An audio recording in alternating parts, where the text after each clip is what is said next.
السلام عليكم ورحمة الله. بسم الله الرحمن الرحيم. الحمد لله رب العالمين.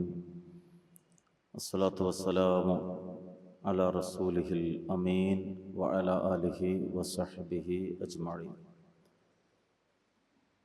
أعوذ بالله السميع العليم من الشيطان الرجيم. بسم الله الرحمن الرحيم. أفغير دين الله يبغون وله أسلم من في السماوات والأرض طوعا وكرها وإليه يرجعون.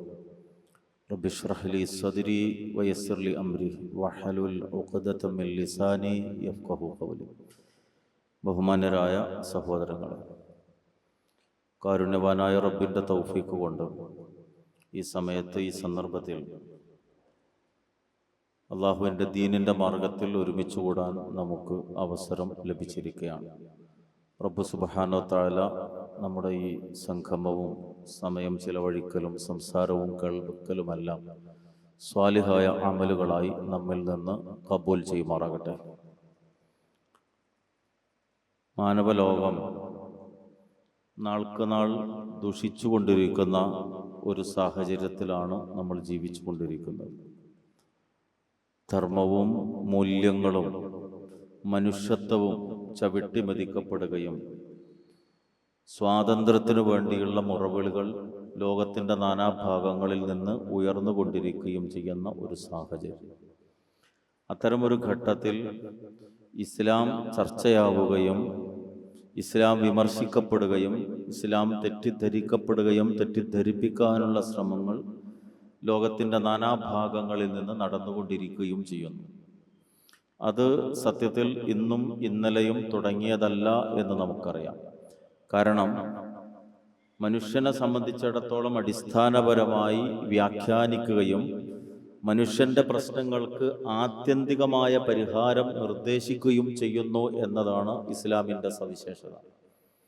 പക്ഷേ ആ യാഥാർത്ഥ്യത്തെ ഉൾക്കൊള്ളുന്നതിന് പകരം തങ്ങളുടെ ഭൗതികമായ സ്വപ്നങ്ങളും താല്പര്യങ്ങളും സ്വാതന്ത്ര്യവും പലപ്പോഴും ഹനിക്കേണ്ടി വരുന്നു എന്ന കാരണത്താൽ പരിശുദ്ധമായ മതത്തെ പ്രതിസ്ഥാനത്ത് ചേർക്കാനുള്ള ശ്രമമാണ് ഇന്ന് ഇസ്ലാമിൻ്റെ ശത്രുക്കൾ ചെയ്തുകൊണ്ടിരിക്കുന്നത്.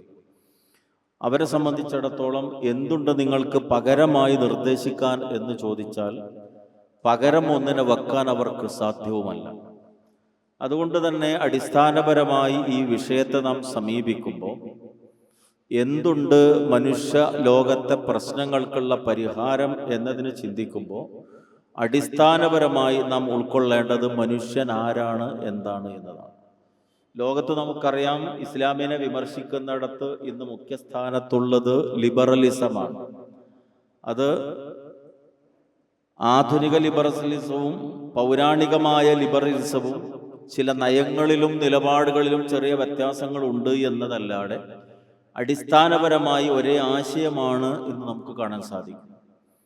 1630കളിൽ ജനിച്ച അഥവാ 17-ാം നൂറ്റാണ്ടിൻ്റെ ഉത്തരാർദ്ധത്തിൽ ഈ ലോകത്ത് ജീവിച്ച ജോൺ ലോക്ക് എന്ന ബ്രിട്ടീഷുകാരനായ ഒരു തത്വചിന്തകനാണ് സത്യത്തിൽ ഈ സ്വതന്ത്രവാദത്തിന് അസ്ഥിവാരമിട്ടത് എന്ന് കാണാൻ സാധിക്കും. അയാൾ മുന്നോട്ട് വെച്ച ആശയം മനുഷ്യന്റെ അടിസ്ഥാനപരമായ താല്പര്യം സ്വാതന്ത്ര്യമാണ്. ആ സ്വാതന്ത്ര്യം ഹനിക്കപ്പെടാൻ പാടില്ല. സ്വതന്ത്രനായി ജീവിക്കുന്ന മനുഷ്യന്റെ മുമ്പിൽ എല്ലാത്തിനും സ്വാതന്ത്ര്യം ഉണ്ടാകണം.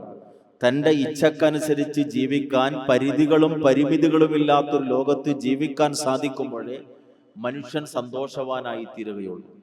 ജോൺ ലോക്ക് ഒരു തത്വചിന്തയായി മുന്നോട്ട് വെച്ചിട്ടുള്ള ലിബറലിസത്തിന് ശക്തമായ അടിത്തറ പകർന്നത് പിറ്റേ നൂറ്റാണ്ടിൽ അഥവാ 18-ാം നൂറ്റാണ്ടിൽ ജീവിച്ചിരുന്ന സ്കോട്ടിഷ് തത്വചിന്തകനായ ആഡം സ്മിത്ത് ആണ് എന്ന് നമുക്ക് കാണാൻ സാധിക്കും.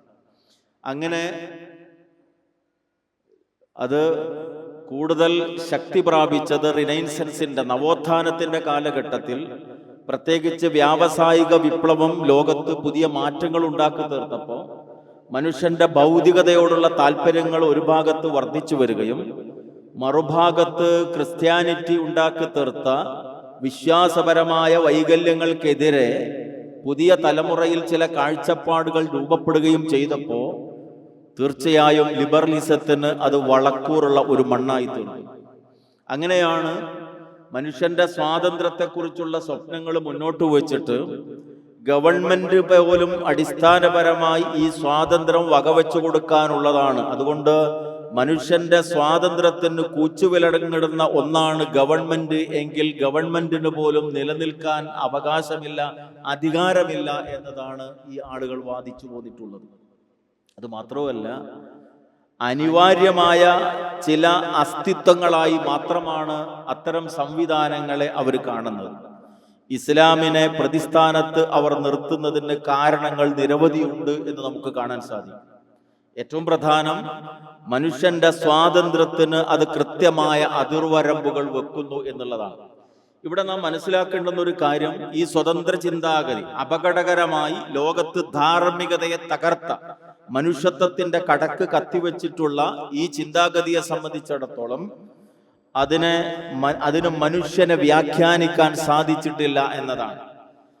കേവലമായ ഭൗതിക ഘടക പദാർത്ഥങ്ങൾ കൂടിച്ചേർന്ന ഒരു സത്ത മാത്രമാണ് മനുഷ്യൻ എന്ന് വാദിക്കുന്ന, ആത്മാവിനെ നിഷേധിക്കുന്ന ഈ പ്രത്യയശാസ്ത്രത്തിന് മുമ്പിൽ മനുഷ്യന്റെ പ്രതിസന്ധികൾക്ക് ആത്മാർത്ഥമായ ഒരു പരിഹാരം നിർദ്ദേശിക്കാൻ ഇന്നേ വരെ സാധിച്ചിട്ടില്ല.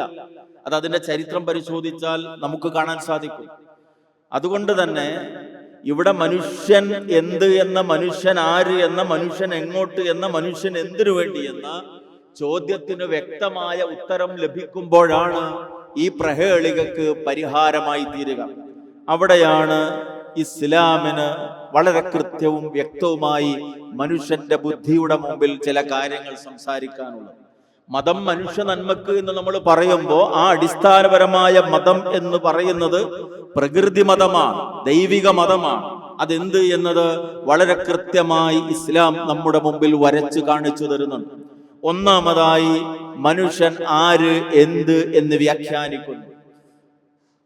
165 ഗ്രാം കാർബണും അതുപോലെ തന്നെ 35 ഗ്രാം മിനറൽസും ഏതാനും ഗ്രാം കാർബോഹൈഡ്രേറ്റ് പോലെയുള്ള ചില വസ്തുക്കളുമൊക്കെ കൂടി ചേർന്നുകൊണ്ട് ഒരു ഘടക വസ്തുവിന്റെ സമ്മിശ്ര രൂപം മാത്രമാണ് മനുഷ്യൻ എങ്കിൽ ആ വസ്തുക്കൾ കൂട്ടിച്ചേർത്താൽ ഒരു മനുഷ്യൻ ഉണ്ടാകേണ്ടിയിരുന്നു.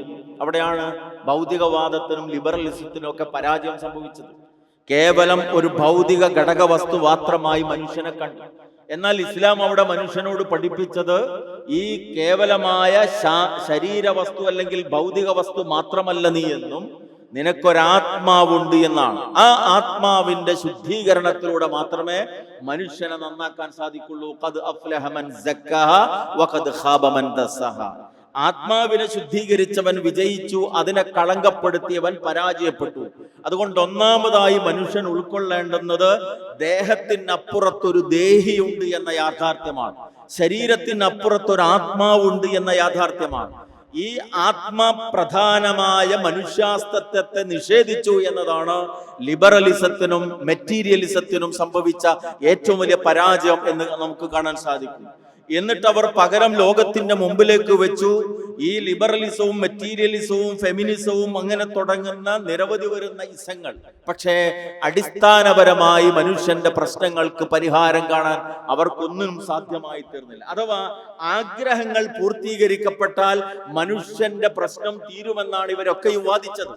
അവിടെ നാം തിരിച്ചറിയേണ്ടുന്ന ഒരു യാഥാർത്ഥ്യമുണ്ട്. ഒരു കൊച്ചുകുട്ടി മറ്റൊരു കുട്ടിയിൽ ഒരു കളിപ്പാട്ടം കണ്ടാൽ ആ കളിപ്പാട്ടം അവൻ ആഗ്രഹിക്കുന്നു, അത് കിട്ടാൻ വേണ്ടി കരയുന്നു, അവനത് പിടിച്ചു വാങ്ങുന്നു. അല്പസമയം അവൻ സമാധാനം നേടും, താൻ ആഗ്രഹിച്ച കളിപ്പാട്ടം തനിക്ക് കിട്ടി. പക്ഷെ 1-2 മണിക്കൂർ അതുമായി കളിച്ചു കഴിഞ്ഞാൽ അതിനവന് പുതുമ നഷ്ടപ്പെട്ടു. പിന്നീട് മറ്റൊരു കുട്ടിയുടെ കയ്യിൽ വേറൊരു കളിപ്പാട്ടം കണ്ടാൽ അത് കിട്ടാനായിരിക്കും ഈ കുട്ടി വാശി പിടിക്കുക. ഇത് തന്നെയാണ് മനുഷ്യന്റെ അവസ്ഥയും. ഇന്ന കാര്യം നേടിയാൽ ഞാൻ സന്തുഷ്ടനാകുമെന്ന് അത് ലഭിക്കാത്ത ഒരു മനുഷ്യൻ പ്രതീക്ഷിക്കും. പക്ഷേ അത് നേടിക്കഴിഞ്ഞ് അത് ആസ്വദിച്ച് മുന്നോട്ട് നീങ്ങുമ്പോ അവിടെ അവന്റെ സംതൃപ്തിക്ക് അവസാനം കുറിക്കപ്പെടുകയാണ്. 10 കിട്ടുകിൽ 100 മതിയെന്നും ശതമാകിൽ സഹസ്രം മതിയെന്നും.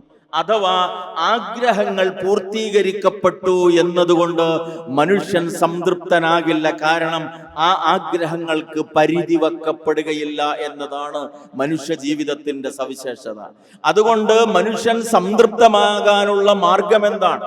ഒന്നാമതായി മനുഷ്യൻ ആരാണ്, എന്താണ് എന്ന കൃത്യമായ ഉത്തരം അവന് ലഭിക്കണം.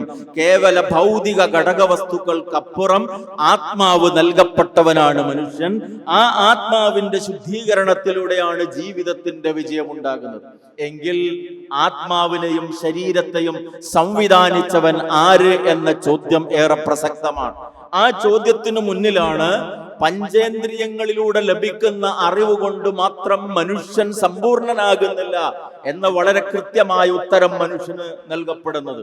ജ്ഞാനത്തെ, നോളേജിനെ, അറിവിനെ വ്യാഖ്യാനിച്ചവർ അതിനെ പലതായി തരം തിരിച്ചിട്ടുണ്ട്.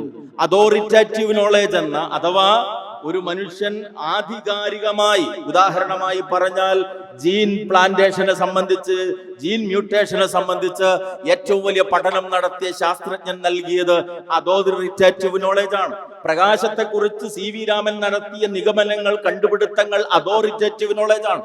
അതോറിറ്റേറ്റീവ് നോളേജ് കൊണ്ടും അതുപോലെ തന്നെ സയന്റിഫിക് നോളേജ് കൊണ്ടും മാത്രം മനുഷ്യന്റെ അറിവ് പൂർണ്ണമായി തീരുമോ?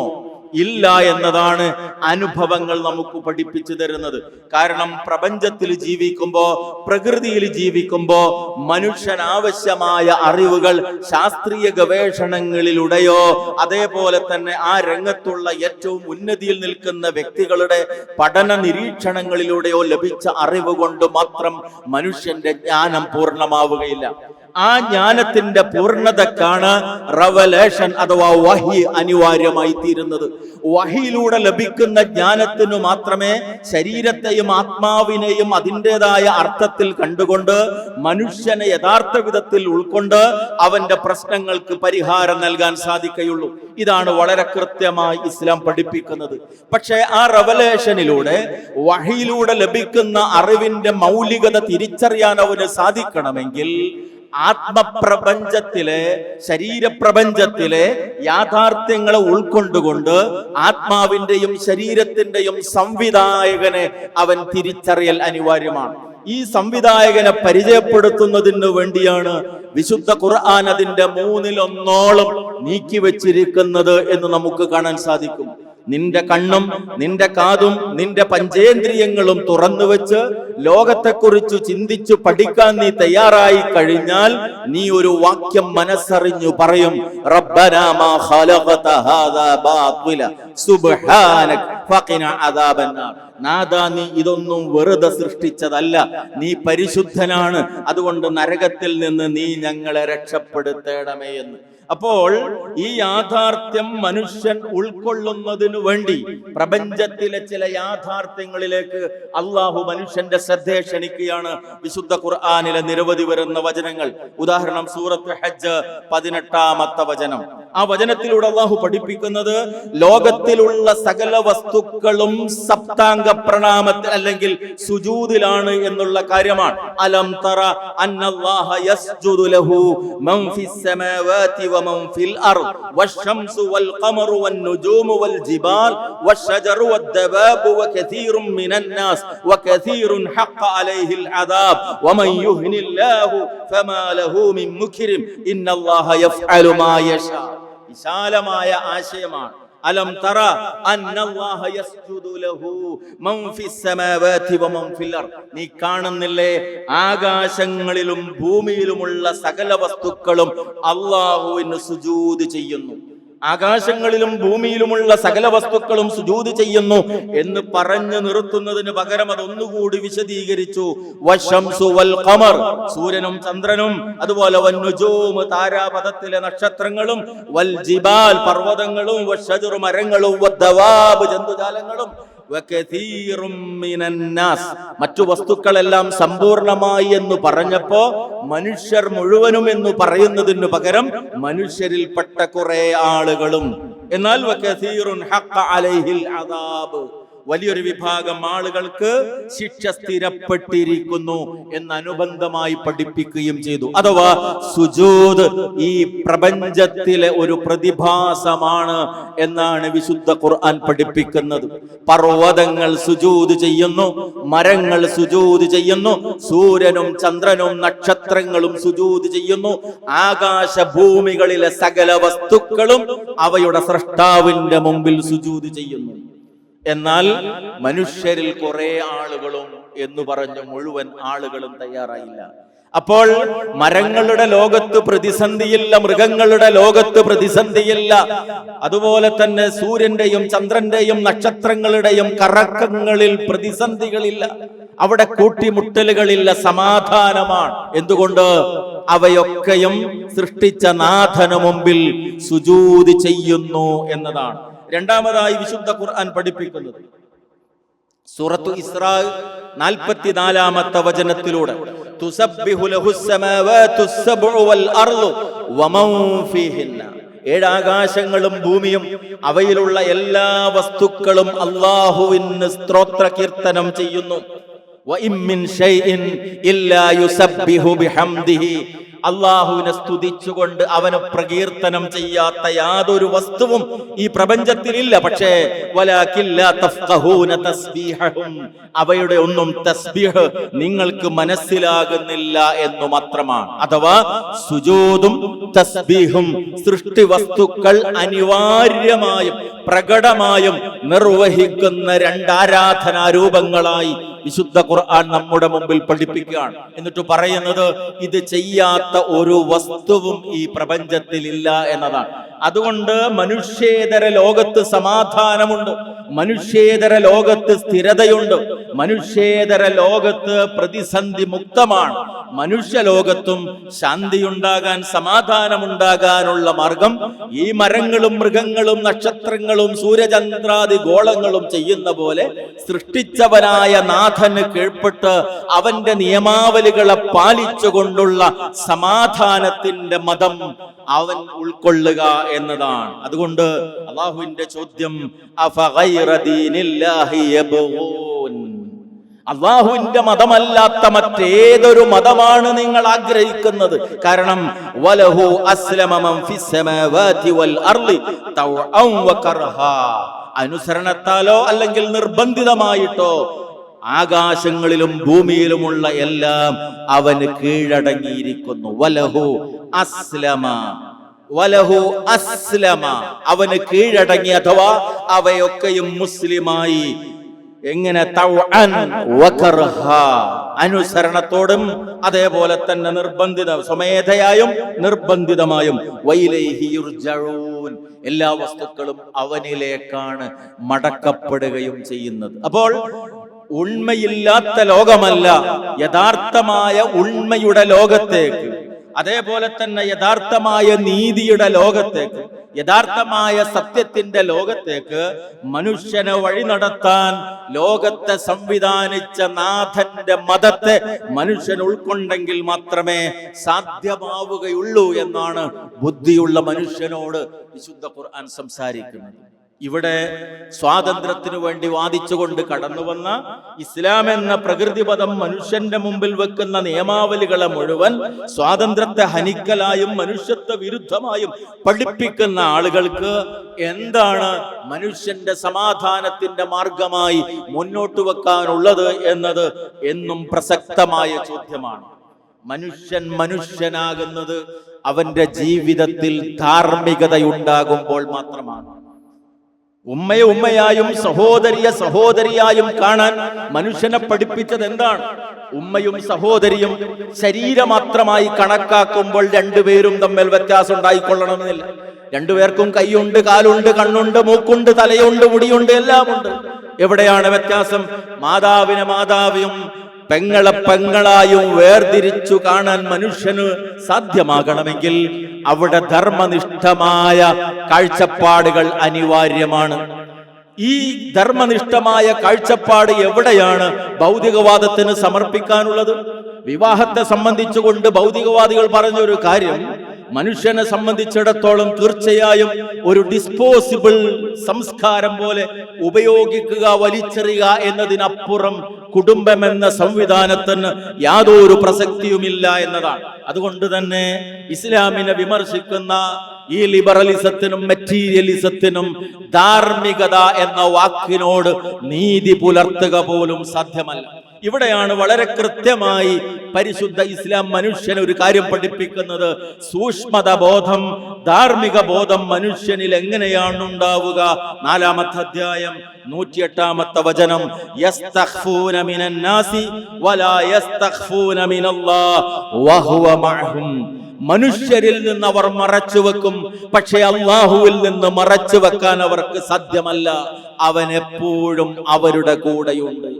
ഉറങ്ങുമ്പോഴും മയങ്ങുമ്പോഴും അതുപോലെ ഉണർച്ചയിലാകുമ്പോഴും കരയിലായാലും കടലിലായാലും ഭൂമിയിലായാലും വനത്തിലായാലും ഇരുട്ടിലായാലും വെളിച്ചത്തിലായാലും വീടിന്റെ അന്തർഭാഗത്താണെങ്കിലും പുറത്താണെങ്കിലും മുഴുവൻ സന്ദർഭങ്ങളിലും വലഖദ് ഖലഖനൽ ഇൻസാൻ വനഅലമു മാ തുവസ്വിസു ബിഹി നഫ്സുഹു വനഹ്നു അഖറബു ഇലൈഹി മിൻ ഹബ്ലിൽ വരീദ്. മനുഷ്യനെ സൃഷ്ടിച്ചത് നാമാണ്. അവന്റെ മനസ്സെന്താണോ അവനോട് മന്ത്രിക്കുന്നത് അത് നമുക്കറിയാൻ സാധിക്കും. അവന്റെ ജീവനാഡിയേക്കാൾ ഞാൻ അവനോട് അടുത്തിരിക്കുന്നു. ഈ വിശുദ്ധ ഖുർആൻ മനുഷ്യനെ പഠിപ്പിക്കുന്നത്, നിങ്ങളെ ഏത് സന്ദർഭത്തിലും നിങ്ങളുടെ കൂടെയുള്ള ഒരു നാഥനുണ്ട്. അവനിൽ നിന്ന് നിങ്ങൾക്കൊന്നും മറച്ചു വെക്കുക സാധ്യമല്ല. ജനങ്ങളിൽ നിന്ന് നിങ്ങൾക്ക് എന്തു മറച്ചു വെക്കാൻ സാധിച്ചാലും എന്നതാണ്. അഥവാ മനുഷ്യനെ സംസ്കരിക്കാനുള്ളൊരു മാർഗം അവന്റെ വിശ്വാസത്തിൽ സൃഷ്ടിച്ചവനായ റബ്ബ് എന്നെ കാണുന്നു, നിരീക്ഷിക്കുന്നു, അവന്റെ ചോദ്യം ചെയ്യലിന് ഞാൻ വിധേയനായിത്തീരും എന്ന വിശ്വാസത്തിനല്ലാതെ ലോകത്ത് ധാർമ്മികത കൊണ്ടുവരാൻ മറ്റൊരാശയത്തിനും സാധ്യമല്ല എന്നതാണ്.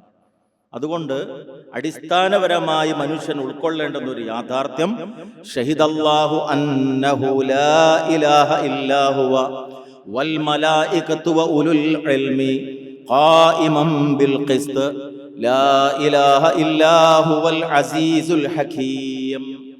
ആരാധനക്കർഹനായ അല്ലാഹു അല്ലാതെ മറ്റാരുമില്ല എന്നതിന് ഒന്ന് റബ്ബ് സാക്ഷിയാണ്, മലക്കുകൾ സാക്ഷിയാണ്.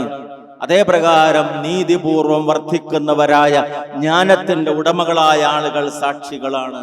അല്ലാഹു അല്ലാതെ മറ്റൊരു ഇലാഹുമില്ല.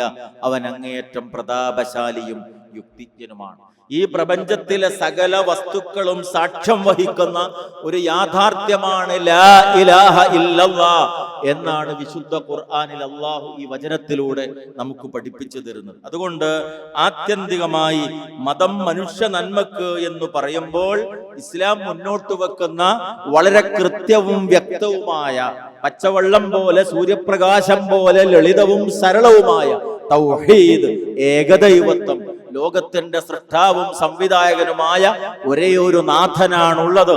ലൈസ കമിസ്ലിഹി ഷൈ, അവനെപ്പോലെ യാതൊന്നുമില്ല. വലാ തദ്രിബൂ ലില്ലാഹിൽ അംസാൽ, ആ റബ്ബിനെ നിങ്ങൾ ഒരു നിലക്കും തുല്യര വെക്കരുത് എന്ന വിശുദ്ധ ഖുർആനിന്റെ അധ്യാപനം ഉൾക്കൊള്ളുമ്പോൾ വിശ്വാസപരമായി മനുഷ്യൻ ശുദ്ധീകരിക്കപ്പെടും. സകല വിധത്തിലുള്ള ചൂഷണങ്ങളിൽ നിന്ന് അവൻ മുക്തനായി തീർന്നു. ജീവിതത്തെ സംബന്ധിച്ച് ശരിതെറ്റുകൾ അവന് പഠിപ്പിച്ചു കൊടുക്കാൻ ആ നാഥനു മാത്രമേ സാധിക്കുകയുള്ളൂ എന്നതാണ് അനുബന്ധമായി അവൻ ഉൾക്കൊള്ളേണ്ടുന്ന യാഥാർത്ഥ്യം. ഞാൻ നേരത്തെ പറഞ്ഞു, മനുഷ്യന്റെ അറിവ് പരിമിതമായ അറിവ്. ആ അറിവിലേക്ക് വഹിയിലൂടെ ലഭിക്കുന്ന അറിവ് ചേർക്കപ്പെടുമ്പോഴേ കൃത്യമായ മാർഗദർശനം മനുഷ്യന് ലഭ്യമായി തീരുള്ളൂ. കാരണം ഭൗതികമായ മാനദണ്ഡം വെച്ച് ശരിതെറ്റുകളെ വേർതിരിക്കാൻ ശ്രമിച്ചാൽ ഒരിക്കലും മനുഷ്യന് രക്ഷ പ്രാപിക്കുക സാധ്യമല്ല. വ്യഭിചാരം തെറ്റാണ് എന്ന് പറഞ്ഞാൽ വ്യഭിചാരത്തിൽ ജനിക്കുന്ന ഒരു കുഞ്ഞും വിവാഹത്തിലൂടെ ജനിക്കുന്ന കുഞ്ഞും രണ്ടും തമ്മിലുള്ള ഭൗതികമായ വ്യത്യാസം എവിടെന്ന് ചോദിച്ചാൽ ചൂണ്ടിക്കാണിക്കാൻ സാധ്യമല്ല. പലിശയായി വാങ്ങിയ പണവും അതുപോലെ അധ്വാനത്തിന്റെ വിയർപ്പത്തിന്റെ ഗന്ധമുള്ള ശമ്പളവും രണ്ടും പണമെന്ന തോതിൽ നോക്കുമ്പോൾ രണ്ടിലെയും മൂല്യത്തിൽ വ്യത്യാസം കാണുക സാധ്യമല്ല. ഞാൻ പറഞ്ഞതിന്റെ ചുരുക്കം, ഭൗതിക മാത്രമായ ഒരു മാനദണ്ഡം വെച്ച് ഇത് നല്ലത്, ഇത് ചീത്ത, ഇത് ശരി, ഇത് തെറ്റ് എന്ന് മനുഷ്യന് പറയുക സാധ്യമല്ല. അവിടെയാണ് ആത്യന്തികമായ ഒരു മാർഗദർശനം അവൻ അനിവാര്യമായി തീരുന്നത്. ആ മാർഗദർശനം അത് നൽകാൻ മനുഷ്യനെ സൃഷ്ടിച്ച നാഥന് മാത്രമേ സാധിക്കുകയുള്ളൂ. ആദ്യവും അന്ത്യവും ഇല്ലാത്ത ഒരു റബ്ബിന് മാത്രമേ അത് മനുഷ്യനെ പഠിപ്പിക്കാൻ കഴിയുള്ളൂ എന്നത് സാമാന്യ ബുദ്ധി കൊണ്ട് ചിന്തിക്കുന്ന ഏതൊരു മനുഷ്യനും ഉൾക്കൊള്ളാൻ സാധിക്കും. അതുകൊണ്ടാണ് 14 നൂറ്റാണ്ട് മുമ്പ് വിശുദ്ധ ഖുർആൻ ഏതിനെ കുറിച്ച് നന്മയെന്ന് പറഞ്ഞോ അത് 21-ാം നൂറ്റാണ്ടിലും നന്മയായി മാറുന്നത്. 14 നൂറ്റാണ്ട് മുമ്പ് വിശുദ്ധ ഖുർആൻ ഏതൊരു കാര്യത്തെക്കുറിച്ച് തിന്മയെന്ന് പറഞ്ഞോ അത് ഈ 21-ാം നൂറ്റാണ്ടിലും തിന്മ തന്നെയായി നിലനിൽക്കുന്നത്. ഉദാഹരണങ്ങൾ ഞാൻ എടുത്തു പറയേണ്ടുന്ന ആവശ്യമില്ല. ഇസ്ലാം പഠിപ്പിക്കുന്ന ധാർമ്മികതയും ഇസ്ലാം പഠിപ്പിക്കുന്ന മൂല്യങ്ങളും നിത്യപ്രസക്തമാകാൻ കാരണം അത് ലോകത്തിന്റെ സൃഷ്ടാവായ റബ്ബ് അവതരിപ്പിച്ചതാണ് എന്നതാണ്. ആകാശഭൂമികളിലെ സകല വസ്തുക്കളും അസ്ലമ റബ്ബിന് കീഴ്പ്പെട്ടുവെങ്കിൽ അതേ കീഴ്പ്പെടൽ മനുഷ്യനും നിർവഹിക്കുമ്പോഴേ ലോകത്തെ മനുഷ്യൻ രക്ഷപ്പെടുകയുള്ളൂ.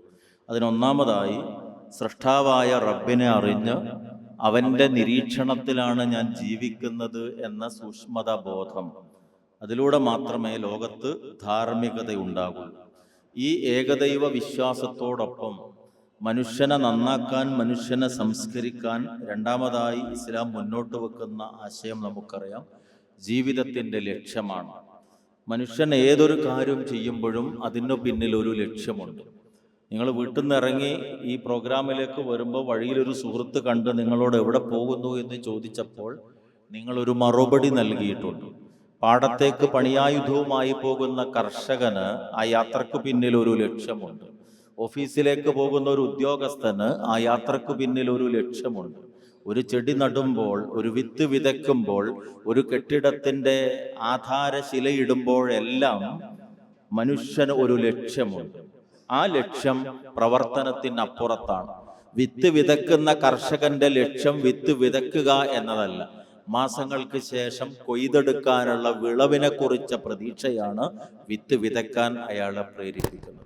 കലാലയത്തിലേക്ക് പോകുന്ന വിദ്യാർത്ഥിയുടെ ലക്ഷ്യം ആ ദിവസത്തെ പഠനം മാത്രമല്ല, ഭാവിയിലെ ഉന്നതമായ ഒരു പ്രൊഫൈലിന് ഉടമയാവുക എന്നതാണ്.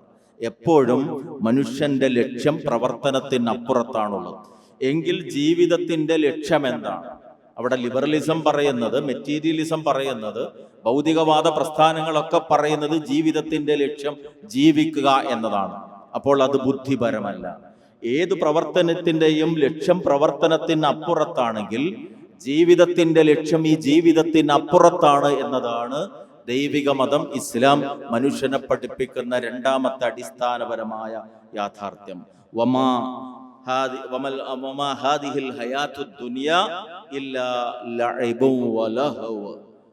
മറ്റൊരു വചനത്തിൽ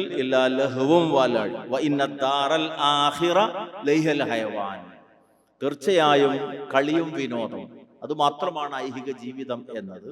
പരലോകമാണ് യഥാർത്ഥ ജീവിതം. ലൗകാനോ യഅലമൂൻ, അവർ അറിഞ്ഞിരുന്നെങ്കിൽ, അവർ മനസ്സിലാക്കിയിരുന്നെങ്കിൽ. അപ്പൊ ഈ ലോകം, ഇവിടുത്തെ ഭൗതികമായ സുഖങ്ങൾ എന്നത് നേരത്തെ നമ്മൾ കണ്ട മഴയിലെ ഒഴുകുന്ന വെള്ളത്തിന്റെ ഉപരിതലത്തിലെ വായു കുമിള പോലെ നൈമിഷിക ആയുസ് മാത്രമുള്ളതാണ്. റോട്ടിൽ വെച്ച് ഒരു വാഹന അപകടത്തിൽ തീർന്നു പോകാവുന്നത്, ആശുപത്രി കിടക്കയിൽ വെച്ച് രോഗാതുരനായി പ്രവേശിപ്പിക്കപ്പെട്ട ICUവിലെ ബെഡിൽ വെച്ച് അവസാനിച്ചു പോകാവുന്നത്, വീട്ടിലെ ബെഡിൽ വെച്ച് തീർന്നു പോകാവുന്നത്, എവിടെയും അവസാനിച്ചു പോകാവുന്ന ഒരു ജീവിതം. ഈ ജീവിതത്തിന്റെ ലക്ഷ്യം ഈ ജീവിതം മാത്രമാണെങ്കിൽ തീർച്ചയായും മനുഷ്യൻ അനീതി ചെയ്യപ്പെടുകയാണ്. കാരണം സമ്പന്നനും ദരിദ്രനുമുള്ള, വെളുത്തവനും കറുത്തവനുമുള്ള, അറിവുള്ളവനും അറിവില്ലാത്തവരുമുള്ള ഈ ലോകത്ത് എല്ലാവർക്കും ഒരേപോലെ സുഖങ്ങളും ആസ്വാദനങ്ങളും ലഭിച്ചിട്ടില്ല. നീതി നടപ്പാക്കപ്പെട്ടിട്ടില്ല. താന്തോന്നിയായി തെമ്മാടിയായി ജീവിക്കുന്നവനും അവന്റെ തമ്മാടിത്തത്തിനും അക്രമത്തിനും വിധേയനാകുന്നവനും ഒരുപോലെയാണെങ്കിൽ, മരണത്തിലൂടെ രണ്ടുപേരും തുല്യരാകുന്നുവെങ്കിൽ ലോകത്ത് നീതിയില്ല, ധാർമ്മികതയില്ല. വ്യഭിചാരം തൊഴിലാക്കിയ വേശ്യയായ ഒരു സ്ത്രീയും അവളുടെ അയൽപക്കത്തുള്ള ഭർത്താവ് ഗൾഫിലായിരുന്നിട്ട് പോലും ജീവിതത്തിലെ ആഗ്രഹങ്ങളും സ്വപ്നങ്ങളും അടക്കി ഒതുക്കി കഴിയുന്ന പവിത്രയായ ഒരു സ്ത്രീയും രണ്ടുപേരും മരിച്ചു, രണ്ടുപേരും മറവ് ചെയ്യപ്പെട്ടു, അതോടുകൂടി ജീവിതം തീർന്നുവെങ്കിൽ പാതിവ്രതം എന്ന വാക്കിന് അർത്ഥമില്ല, ജീവിത വിശുദ്ധി എന്ന വാക്കിന് അർത്ഥമില്ല. അപ്പോൾ ജീവിതത്തിനർത്ഥം നൽകുന്നത് ഈ ജീവിതത്തിനപ്പുറത്തൊരു ജീവിതമുണ്ട് എന്ന യാഥാർത്ഥ്യമാണ്. അതാണ് വളരെ കൃത്യമായി ഖുർആനിലൂടെ അല്ലാഹു ബോധ്യപ്പെടുത്തി. വഇന്ന ദാറൽ ആഖിറ ലഹിയൽ ഹയവാൻ. യഥാർത്ഥ ജീവിതം പരലോകത്തെ ജീവിതമാണ്. നശ്വരമായ ഈ ലോക ജീവിതം അവിടേക്ക് വേണ്ടിയുള്ള കർമ്മങ്ങൾക്കുള്ള കൃഷി ഇറക്കാനുള്ള ഒരു ലോകം മാത്രമാണ്. അള്ളാഹുവിന്റെ ചോദ്യം 23-ാമത്തെ അധ്യായം 115-ാമത്തെ വചനത്തിലൂടെ അഫഹസിബ്തും അന്നമാ ഖലഖനാകും അബസ വഅന്നകും ഇലൈനാ ലാ തുർജഊൻ.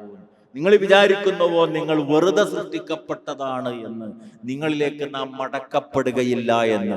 പഞ്ചേന്ദ്രിയങ്ങൾ നൽകപ്പെട്ട മനുഷ്യൻ, ബുദ്ധിയും വിവേകവും നൽകപ്പെട്ട മനുഷ്യൻ, അത്ഭുതകരമായ കണ്ണ് നൽകപ്പെട്ട മനുഷ്യൻ, അത്ഭുതകരമായ 3 അസ്ഥി ശൃംഖലകളിലൂടെ കേൾവി ശക്തി നേടിയെടുത്തിട്ടുള്ള മനുഷ്യൻ, ചിന്തിക്കാനുള്ള പ്രത്യേകമായ തലച്ചോറ് ലഭിച്ച മനുഷ്യൻ, 5 ലിറ്ററോളം വരുന്ന രക്തം നിരന്തരമായി ഒഴുകുന്ന രക്തചംക്രമണ വ്യവസ്ഥ നൽകപ്പെട്ടിട്ടുള്ള മനുഷ്യൻ, 206ഓളം വരുന്ന അസ്ഥികളിലൂടെ ശരീരത്തെ താങ്ങി നിർത്തപ്പെട്ട മനുഷ്യൻ, ഇവൻ ഇവിടെ കാണുന്ന മറ്റു മൃഗങ്ങളെ പോലെ ചോക്കേറ്റ് താഴോട്ട് വീണ് പടഞ്ഞു ചാവുന്ന ഒരു കാക്കയെ പോലെ, വണ്ടിയുടെ ചക്രത്തിനടിയിൽ ചതഞ്ഞരയുന്ന ഒരു പട്ടിയെ പോലെ മരണത്തിലൂടെ ഈ മനുഷ്യന്റെ ജീവിതവും തീരുകയാണെങ്കിൽ മനുഷ്യനും മൃഗവും തമ്മിലുള്ള വ്യത്യാസം എവിടെയാണ്?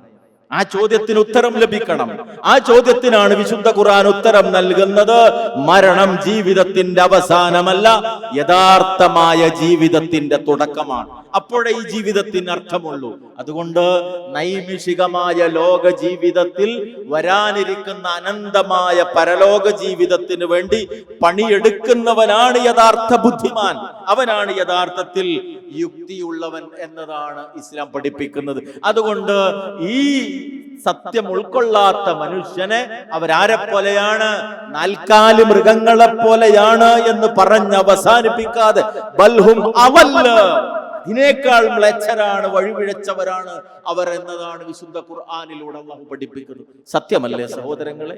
ഇത്ര വ്യക്തമായിട്ട് കണ്ണും കാതും മനസ്സും തുറന്നു വെച്ചാൽ ലോകത്തിനൊരു സൃഷ്ടാവ്, പരിപാലകൻ, റബ്ബുണ്ട് എന്നത് വ്യക്തമായിരിക്കെ ആ റബ്ബ് അയച്ചിരിക്കുന്ന വേദഗ്രന്ഥം വിശുദ്ധ ഖുർആൻ മനുഷ്യന്റെ സകല പ്രശ്നങ്ങൾക്കുള്ള പരിഹാരമാണ്. ആ ഖുർആൻ പഠിപ്പിക്കുന്ന വിശ്വാസ ദർശനത്തിന് സമാനം മറ്റൊന്നില്ല എന്നത് പച്ചവെള്ളം പോലെ ചിന്തയുടെ മുമ്പിൽ വ്യക്തമായിരിക്കെ അത് ഉൾക്കൊള്ളാൻ കഴിയാത്ത മനുഷ്യനെ അള്ളാഹു തീർച്ചയായും മൃഗത്തെക്കാൾ അധപ്പതിച്ചവൻ എന്ന് പറഞ്ഞെങ്കിൽ ആ ഉപമ എത്രമാത്രം സത്യമാണ് എന്ന് വ്യക്തമായി നമുക്ക് ഉൾക്കൊള്ളാൻ സാധിക്കും. അതുകൊണ്ട് ഇവിടെ വളരെ കൃത്യമായി നാം മനസ്സിലാക്കേണ്ടുന്ന ഒരു കാര്യം, ജീവിതത്തിന്റെ അടിസ്ഥാന ലക്ഷ്യം പരലോകമാണെന്ന് പഠിപ്പിച്ച്, ആ പരലോകത്തിൽ വിചാരണയുണ്ട്, സ്വർഗ നരകങ്ങളുണ്ട് എന്ന് പഠിപ്പിച്ച്, ഉണ്ണാത്ത ഉറങ്ങാത്ത മയങ്ങാത്ത തീർച്ചയായും എല്ലാം നിരീക്ഷിച്ചു കൊണ്ടിരിക്കുന്ന ഒരു റബ്ബ് നിങ്ങളെ കണ്ടുകൊണ്ടിരിക്കുന്നുണ്ട്, കർമ്മങ്ങൾ രേഖപ്പെടുത്തപ്പെടുന്നുണ്ട് എന്നത് പഠിപ്പിച്ചുകൊണ്ട് യഥാർത്ഥ ധാർമ്മികതയിലേക്ക് മനുഷ്യനെ നയിക്കുകയാണ്. ഇതിന് സമാനം ഒന്ന് വേറെ ആർക്കാണ് പകരം വെക്കാനുള്ളത്? എന്നിട്ട് വളരെ കൃത്യമായി ജീവിതത്തിന്റെ ബാക്കി തലങ്ങളിലേക്കുള്ള മാർഗദർശനം ഈ മതം മനുഷ്യന്റെ മുമ്പിൽ പഠിപ്പിക്കും. ഞാൻ നേരത്തെ പറഞ്ഞു, ഒന്നാമതായി മനുഷ്യൻ ആരാണ് എന്ന് കൃത്യമായി പഠിപ്പിച്ചു. ഇല്ലായ്മയിൽ നിന്ന് സൃഷ്ടിക്കപ്പെട്ടവനാണ്.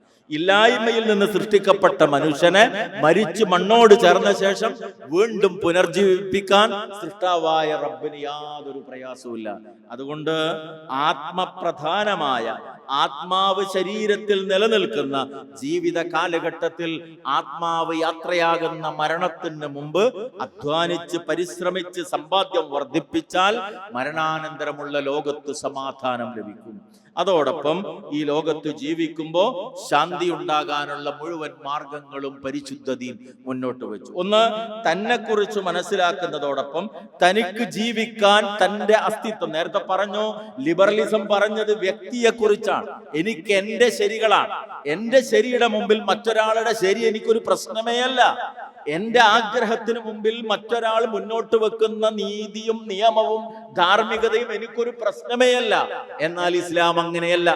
നീ നിന്റെ ശരികളെ പിന്തുടരുമ്പോഴും നീ നിന്റേതായ ലക്ഷ്യപ്രാപ്തിക്ക് വേണ്ടി നീങ്ങുമ്പോഴും സമൂഹത്തിലെ ഒരംഗം എന്നുള്ള നിലക്ക് നിന്റെ എല്ലാ ബാധ്യതകളും നീ തിരിച്ചറിയണം. ഒന്ന്, ഇതരരെ മനുഷ്യരായി കാണാൻ നിനക്ക് സാധിക്കണം.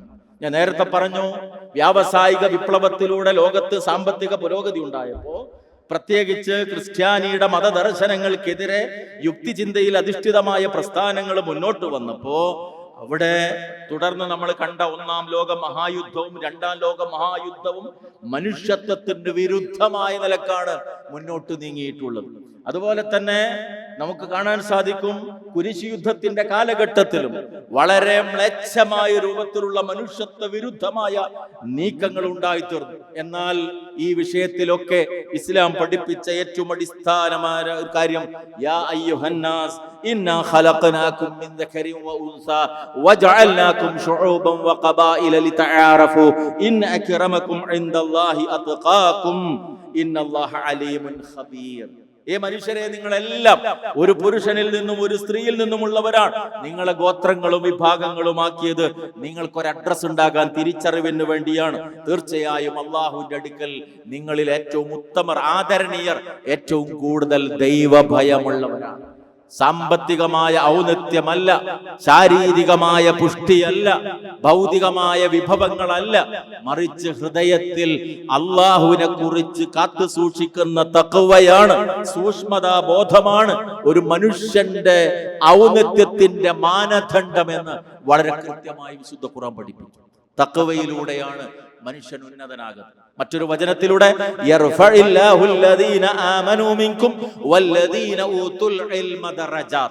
അല്ലാഹുവിന്റെ അടുക്കൽ നിങ്ങളുടെ പദവി ഉയർത്തപ്പെടും രണ്ട് കാര്യങ്ങളിലൂടെ. ഒന്നേതാണ്? വിജ്ഞാനം, അറിവിലൂടെ മനുഷ്യന്റെ പദവി ഉയരുന്നു. രണ്ട്, ഈമാനിലൂടെ മനുഷ്യന്റെ പദവി. ഇത് രണ്ടുമാണ് മനുഷ്യന്റെ പദവി ഉയർത്തുന്ന കാര്യം. അതല്ലാതെ മനുഷ്യരെല്ലാവരും മാനവ സാഹോദര്യം. സഹോദരൻ എന്ന വാക്കിനർത്ഥം എന്താണ്? സഹ ഉദരൻ. ഉദരം എന്നാൽ വയറ്, ഒരേ വയറ്റിൽ ജനിച്ചവർ എന്നതാണ്. സഹോദരൻ എന്ന വാക്കിനർത്ഥം മനുഷ്യകുലം മുഴുവൻ സഹോദരങ്ങളാണ്, അഥവാ ഒരേ മാതാവിന്റെയും പിതാവിന്റെയും സന്തതികൾ എന്നുള്ള നിലക്ക് മാനവ സാഹോദര്യത്തിന്റെ സുന്ദരമായ ഒരു തത്വമാണ് ഇസ്ലാം ലോകത്തിന്റെ മുന്നിൽ കൽപ്പിക്കുന്നത്.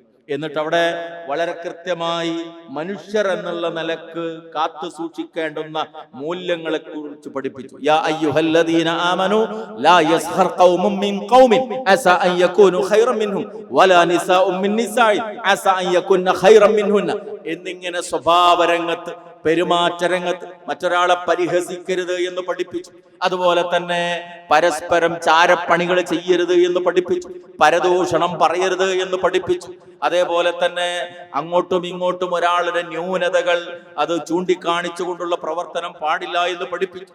സ്വഭാവ രംഗത്ത്, സംസ്കരണ രംഗത്ത് ഏറ്റവും ഉദാത്തമായ മൂല്യങ്ങൾ ഇസ്ലാം മുന്നോട്ട് വെച്ച സാമൂഹിക ജീവിതത്തിലെ സ്വഭാവ മൂല്യങ്ങൾക്ക്, പെരുമാറ്റ മൂല്യങ്ങൾക്ക് സമാനം. ഇസ്ലാമിനെ വിമർശിക്കുന്ന ആളുകളോട് ധൈര്യസമേതം നമുക്ക് ചോദിക്കാം, നിങ്ങൾ ഈ മതത്തെ വിമർശിക്കുമ്പോൾ, ഈ മതം മുന്നോട്ട് വെക്കുന്ന ധാർമ്മികതയെ വിമർശിക്കുമ്പോൾ പകരം വെക്കാൻ നിങ്ങളുടെ കയ്യിൽ എന്താണോ? ആ ചോദ്യത്തിന് ഉത്തരം നൽകുക സാധ്യമല്ല. വിശ്വാസപരമായ കാര്യവും പരലോക സംബന്ധിയായ നൂറുകണക്കിന് ആയത്തുകളും പഠിപ്പിക്കുന്നതിന്റെ കൂടെ മാനവികതയുമായി ബന്ധപ്പെട്ട് വിശുദ്ധ ഖുർആൻ പഠിപ്പിക്കുന്ന വചനങ്ങൾ എത്രയാണ്? റസൂലുള്ളാഹി സ്വല്ലല്ലാഹു അലൈഹി വസല്ലം അതിന് വ്യാഖ്യാനമായി പഠിപ്പിച്ച വചനങ്ങൾ എത്രയാണ്? ചുരുങ്ങിയ സമയത്തിനുള്ളിൽ പറഞ്ഞു തീർക്കാൻ സാധ്യമല്ല. മറ്റൊരാളുടെ വേദന നിന്റെ സന്തോഷമായി മാറരുത്, അവിടുന്ന് പഠിപ്പിച്ചു. മറ്റൊരുത്തന്റെ വേദന നിന്റെ സന്തോഷമായി മാറരുത്. മഞ്ചേരിയിൽ എവിടെയെങ്കിലും ഒരു 5 സെന്റ് ഭൂമി വിൽപ്പനക്ക് വെച്ചു, വില പറഞ്ഞു, വില കൂട്ടി പറഞ്ഞുകൊണ്ടിരിക്കുകയാണ്. ആ സമയത്ത് സാമ്പത്തികമായൊരു പ്രതിസന്ധി വന്നു. നേരത്തെ പറഞ്ഞതിനേക്കാൾ കുറഞ്ഞ വിലക്ക് കൊടുക്കാൻ അയാൾ നിർബന്ധിതനാവുകയാണ്. ഈ സമയത്ത് പണമുള്ള ഒരാളുടെ അടുക്കൽ ചെന്ന്, മുസ്ലിമായ ഒരാളുടെ അടുക്കൽ ചെന്നിട്ട് ഒരു ബ്രോക്കർ പറയാൻ, നേരത്തെ സെന്റിന് 10 ലക്ഷം പറഞ്ഞതാണ്, ഇപ്പൊ അവന് മോളെ കല്യാണം നിശ്ചയിച്ചിട്ടുണ്ട്, കുറച്ച് പ്രതിസന്ധി ഉണ്ട്, നേരത്തെ 8 പറഞ്ഞിട്ട് കൊടുക്കാത്തതും ഇപ്പൊ ഒരു 6 ഇങ്ങോട്ട് മറയും എന്ന് പറഞ്ഞാൽ ഒരു മുസ്ലിം ആ കച്ചവടത്തിന് പോകരുത് എന്നാണ് പ്രവാചകന്റെ കൽപ്പന. കാരണം അവൻ ആ ഭൂമി വില കുറച്ച് വിൽക്കേണ്ടി വരുന്നത് അവന്റെ സാമ്പത്തിക പ്രതിസന്ധി കാരണമാണ്. വിശ്വാസിയായ സഹോദരന്റെ സാമ്പത്തിക പ്രതിസന്ധി ചൂഷണം ചെയ്ത് അവന്റെ വസ്തു നീ സ്വന്തമാക്കരുത് എന്ന് 1400 കൊല്ലം മുമ്പ് പഠിപ്പിച്ചൊരു മതം. മാനവീയതയുടെ ആശയം ഇതിന് സമാനം ലോകത്ത് ഏത് ഇസത്തിനാണ് പറയാനുള്ളത്? ഏത് പ്രത്യയശാസ്ത്രത്തിനാണ് പറയാനുള്ളത്? പട്ടിണി കിടക്കുന്നവന്റെ വേദനയെ, കരയുന്നവന്റെ കണ്ണീരിന്റെ ഉപ്പിനെ ഇസ്ലാമിനോളം തിരിച്ചറിഞ്ഞ മറ്റൊരാദർശത്തെ ലോകത്ത് നമുക്ക് എവിടെയാണ് കാണാൻ സാധിക്കുക? അതുകൊണ്ട് അഭിമാന ബോധത്തോടെ ഏത് സമൂഹത്തിന്റെ മുമ്പിലും ധൈര്യസമേതം നമുക്ക് പറയാൻ സാധിക്കും, ലോകത്തിന്റെ സൃഷ്ടാവ് അവതരിപ്പിച്ച, വഹിയിലൂടെ പഠിപ്പിച്ച ധാർമ്മികതയുടെ മൂല്യങ്ങളും വിശ്വാസ സംഹിതയും ഇസ്ലാം എന്ന പ്രകൃതി മതം അതിന് പകരം വെക്കാനില്ല എന്ന യാഥാർത്ഥ്യം മനുഷ്യനെ സംബന്ധിച്ചിടത്തോളം ഏതേതു മേഖലകളിലാകട്ടെ ഏറ്റവും ഉദാത്തമായ ആദർശമാണ് ഈ സന്ദേശം പഠിപ്പിച്ചത് എന്ന് കാണാൻ സാധിക്കും. സ്വഭാവ രംഗത്ത് മർക്കടമുഷ്ടി എന്ന പ്രയോഗമുണ്ട്. അവിടെ വിട്ടുവീഴ്ചയുടെ സന്ദേശം പഠിപ്പിച്ചു. ചരിത്രത്തിൽ നിരവധി സംഭവങ്ങൾ നമുക്ക് കാണാം. പ്രവാചകൻ വളർത്തിയെടുത്ത സമൂഹമൊക്കെ ആ വിഷയത്തിൽ എത്രത്തോളം മാതൃകാപരമായിരുന്നു എന്ന്. കല്ലെറിഞ്ഞ ഒരു ജനതയെ, പീഡിപ്പിച്ച ഒരു ജനതയെ അവർ തന്റെ കീഴിലായിത്തീർന്ന സന്ദർഭത്തിൽ അൻതുമുത്തുലക്കാവ്, നിങ്ങൾ സ്വതന്ത്രരാണ് എന്ന് പോയിക്കൊള്ളൂ എന്ന് പറഞ്ഞ് വിട്ടയച്ചൊരു ലോക നേതാവിന്റെ മാതൃക. ആ മഹാനായ റസൂലുള്ളാഹിയെ ജീവിതത്തിൽ പകർത്തിയ സ്വഹാബത്തിന്റെ മാതൃക. അവരിൽ ഏതെങ്കിലും നിലക്ക് അതിനെതിരായൊരു കാര്യമുണ്ടായപ്പോ അള്ളാഹു അവരെ തിരുത്തിയതിന്റെ ചരിത്രവും നമുക്ക് കാണാൻ സാധിക്കും. ബനുൽ മുസ്തലഖ് യുദ്ധം കഴിഞ്ഞ് ആയിഷ റളിയല്ലാഹു തആല അൻഹയും മറ്റു സഹാബികളൊക്കെ മടങ്ങുന്ന സന്ദർഭത്തിൽ വഴിയിൽ ആരെങ്കിലും വിട്ടുപോയിട്ടുണ്ടോ എന്നതറിയാൻ വേണ്ടി മഹാനായ സഫ്വാൻ റളിയല്ലാഹു അൻഹു റസൂലുള്ളാഹി സ്വല്ലല്ലാഹു അലൈഹി വസല്ലം നിയോഗിക്കുകയും പിന്നീട് ആ സംഭവവുമായി ബന്ധപ്പെട്ട് ആയിഷ റളിയല്ലാഹു തആല അൻഹയുടെ പേരിൽ അപവാദം പ്രചരിപ്പിക്കപ്പെടുകയും ചെയ്ത ചരിത്ര സംഭവം നമുക്കറിയാം. ആ ചരിത്രവുമായി ബന്ധപ്പെട്ടുകൊണ്ട് ആയിഷ റളിയല്ലാഹു തആല അൻഹക്കെതിരെ അപവാദം പ്രചരിപ്പിച്ചതിൽ അബൂബക്കർ റളിയല്ലാഹു അൻഹുവിന്റെ ബന്ധുവും അദ്ദേഹത്തിൽ നിന്ന് സഹായം സ്വീകരിച്ചവരുമായ മിസ്തഹ് എന്ന വ്യക്തിയും ഉൾപ്പെട്ടപ്പോൾ തന്റെ കുടുംബക്കാരായ മിസ്തഹ് തന്റെ മകൾക്കെതിരെ അപവാദ പ്രചരിപ്പിച്ച വാർത്ത അറിഞ്ഞ അബൂബക്കർ റളിയല്ലാഹു അൻഹു മേലിൽ മിസ്തഹിനുള്ള സഹായം ഞാൻ നിർത്തി എന്ന് പറഞ്ഞ സന്ദർഭത്തിലാണല്ലോ സൂറത്തുൻ നൂറിലെ 22-ാമത്തെ ആയത്ത് അല്ലാഹു അവതരിപ്പിച്ചത്. വലാ യഅ്തലി ഉലുൽ ഫദ്ല മിൻകും വസ്സഅ അൻ യുഅ്തു ഉലിൽ ഖുർബാ വൽ മസാകിന വൽ മുഹാജിരീന ഫീ സബീലില്ലാഹ് വൽയഅഫു വൽയസ്ഫഹു അലാ തുഹിബ്ബൂന അൻ യഗ്ഫിറല്ലാഹു ലക്കും. നിങ്ങളിൽ വെച്ച് അള്ളാഹുവിന്റെ ഔദാര്യം ലഭിച്ചവരും സൗഭാഗ്യം ലഭിച്ചവരും നിങ്ങളുടെ അടുത്ത ബന്ധുക്കൾക്കും അഗതികൾക്കും അതുപോലെ തന്നെ മുഹാജിറുകൾക്കും റബ്ബിന്റെ മാർഗത്തിൽ ഹിജ്റ നടത്തിയ ആളുകൾക്കൊക്കെ നൽകിയ സഹായങ്ങൾ ഇനി നൽകില്ല എന്ന് പ്രതിജ്ഞ ചെയ്യരുത്. അതിനു പകരം നിങ്ങൾ വിട്ടുവീഴ്ച ചെയ്യുകയും വിശാലത കാണിക്കുകയും ചെയ്യണം എന്ന് പറഞ്ഞ ശേഷം അള്ളാഹു ചോദിച്ചൊരു ചോദ്യം, അലാ തുഹിബ്ബൂന അൻ യഗ്ഫിറല്ലാഹു ലക്കും. അള്ളാഹു നിങ്ങൾക്ക് പുറത്തു തരുന്നത് നിങ്ങൾ ഇഷ്ടപ്പെടുന്നില്ലേ? റബ്ബ് നിങ്ങൾക്ക് പൊറുക്കണമെന്ന് നിങ്ങൾ ആഗ്രഹിക്കുന്നുവെങ്കിൽ നിങ്ങളുടെ സഹോദരനോട് എന്തുകൊണ്ട് നിങ്ങൾക്ക് പുറത്തുകൂടാ? നിങ്ങളുടെ ബന്ധുവിനോട് എന്തുകൊണ്ട് നിങ്ങൾക്ക് പുറത്തുകൂടാ? സ്വന്തം കൂടെ 20-30 കൊല്ലം കച്ചവടം ചെയ്ത സഹോദരനുമായി നിസ്സാരമായ സാമ്പത്തിക ഇടപാടിന്റെ പേരിൽ തെറ്റിപ്പിരിഞ്ഞിട്ട് പള്ളിയിൽ ഇരുന്നു കൊണ്ട് അല്ലാഹുമ്മ ഗ്ഫിർലി എന്ന് പറയുന്ന മനുഷ്യ 20 കൊല്ലം 30 കൊല്ലം കൂടെ കച്ചവടം ചെയ്തവനോട് പൊറുക്കാൻ മറക്കാൻ തയ്യാറില്ലാതെ റബ്ബിനോട് പൊറുക്കണമേ എന്ന് പറയുന്നതിൽ എന്തർത്ഥമാണുള്ളത്? സ്വന്തം ഭാര്യയുടെ സഹോദരനോട്, സ്വന്തം ഉമ്മയിൽ ജനിച്ച സഹോദരനോട് ഒരു തുണ്ട് ഭൂമിയുടെ പേരിൽ തെറ്റിപ്പിരിഞ്ഞ മനുഷ്യ, അവനോട് ഞാൻ പൊറുക്കില്ലെന്ന് പറയുന്ന മനുഷ്യ, നിനക്ക് അല്ലാഹുമ്മ ഗ്ഫിർലി റബ്ബേ പുറത്തു തരണമേ എന്ന് ചോദിക്കാൻ എന്തർഹതയാണുള്ളത്? അല്ലാഹുവിന്റെ ചോദ്യം ഈ വചനത്തിലൂടെ, അലാ തുഹിബ്ബൂന അൻ യഗ്ഫിറല്ലാഹു ലക്കും. അല്ലാഹു നിങ്ങൾക്ക് പുറത്തു തരണമെന്ന് നിങ്ങൾ ആഗ്രഹിക്കുന്നില്ലേ? പിന്നെ നിങ്ങൾക്ക് എന്തൊന്നും പുറത്താൽ എന്താണ്? അതെ, ഭൗതികമായ ഒരു കാരണത്തിന്റെ പേരിൽ ചെയ്തുകൊണ്ടിരുന്ന ഒരു സഹായം നിർത്തരുത് എന്ന് അബൂബക്കർ റളിയല്ലാഹു അൻഹു പ്രഖ്യാപിച്ച തന്റെ പ്രഖ്യാപനത്തിന്റെ സന്ദർഭത്തിൽ അന്ത്യനാൾ വരെയുള്ള മുഴുവൻ മനുഷ്യർക്കും പാഠമായുള്ള വചനം അവതരിപ്പിച്ചു ലോകത്തിന്റെ സൃഷ്ടാവായ തമ്പുരാൻ. മനുഷ്യത്വത്തെ സംബന്ധിച്ച്, മാനവികതയെ സംബന്ധിച്ച് ഇത്ര ഉന്നതമായ ഒരു സന്ദേശം ലോകത്തിന്റെ മുമ്പിൽ ഏത് ഇസത്തിനാണ്, ഏത് പ്രത്യയശാസ്ത്രത്തിനാണ് അവതരിപ്പിക്കാനുള്ളത്? കാരുണ്യത്തിന്റെ വിഷയത്തിൽ എന്ന് പറഞ്ഞ് മതത്തെ കളവാക്കുന്നവൻ, നിഷേധിക്കുന്നവൻ എന്നെണ്ണി പറഞ്ഞ കൂട്ടത്തിൽ നമ്മൾ കാണുന്നത് ആരെയൊക്കെയാണ്? അഗതിക്ക് ആഹാരം നൽകാത്തവനെ, അനാഥന്റെ പ്രശ്നം പരിഹരിക്കാത്തവനെ മതനിഷേധിയായി ചൂണ്ടിക്കാണിക്കുന്ന ഒരു ആദർശം. അത് കേവലം വിശ്വാസ സംഹിത മാത്രമല്ല, അനുഷ്ഠാന മുറകൾ മാത്രമല്ല, ജീവിതത്തിന്റെ മുഴുവൻ തലങ്ങളിലേക്കുമുള്ള അതുല്യമായ ആദർശം, ആശയവും മനുഷ്യനെ പഠിപ്പിക്കുന്ന അതിമഹത്തായ സഹവർത്തിത്വത്തിന്റെ സന്ദേശം.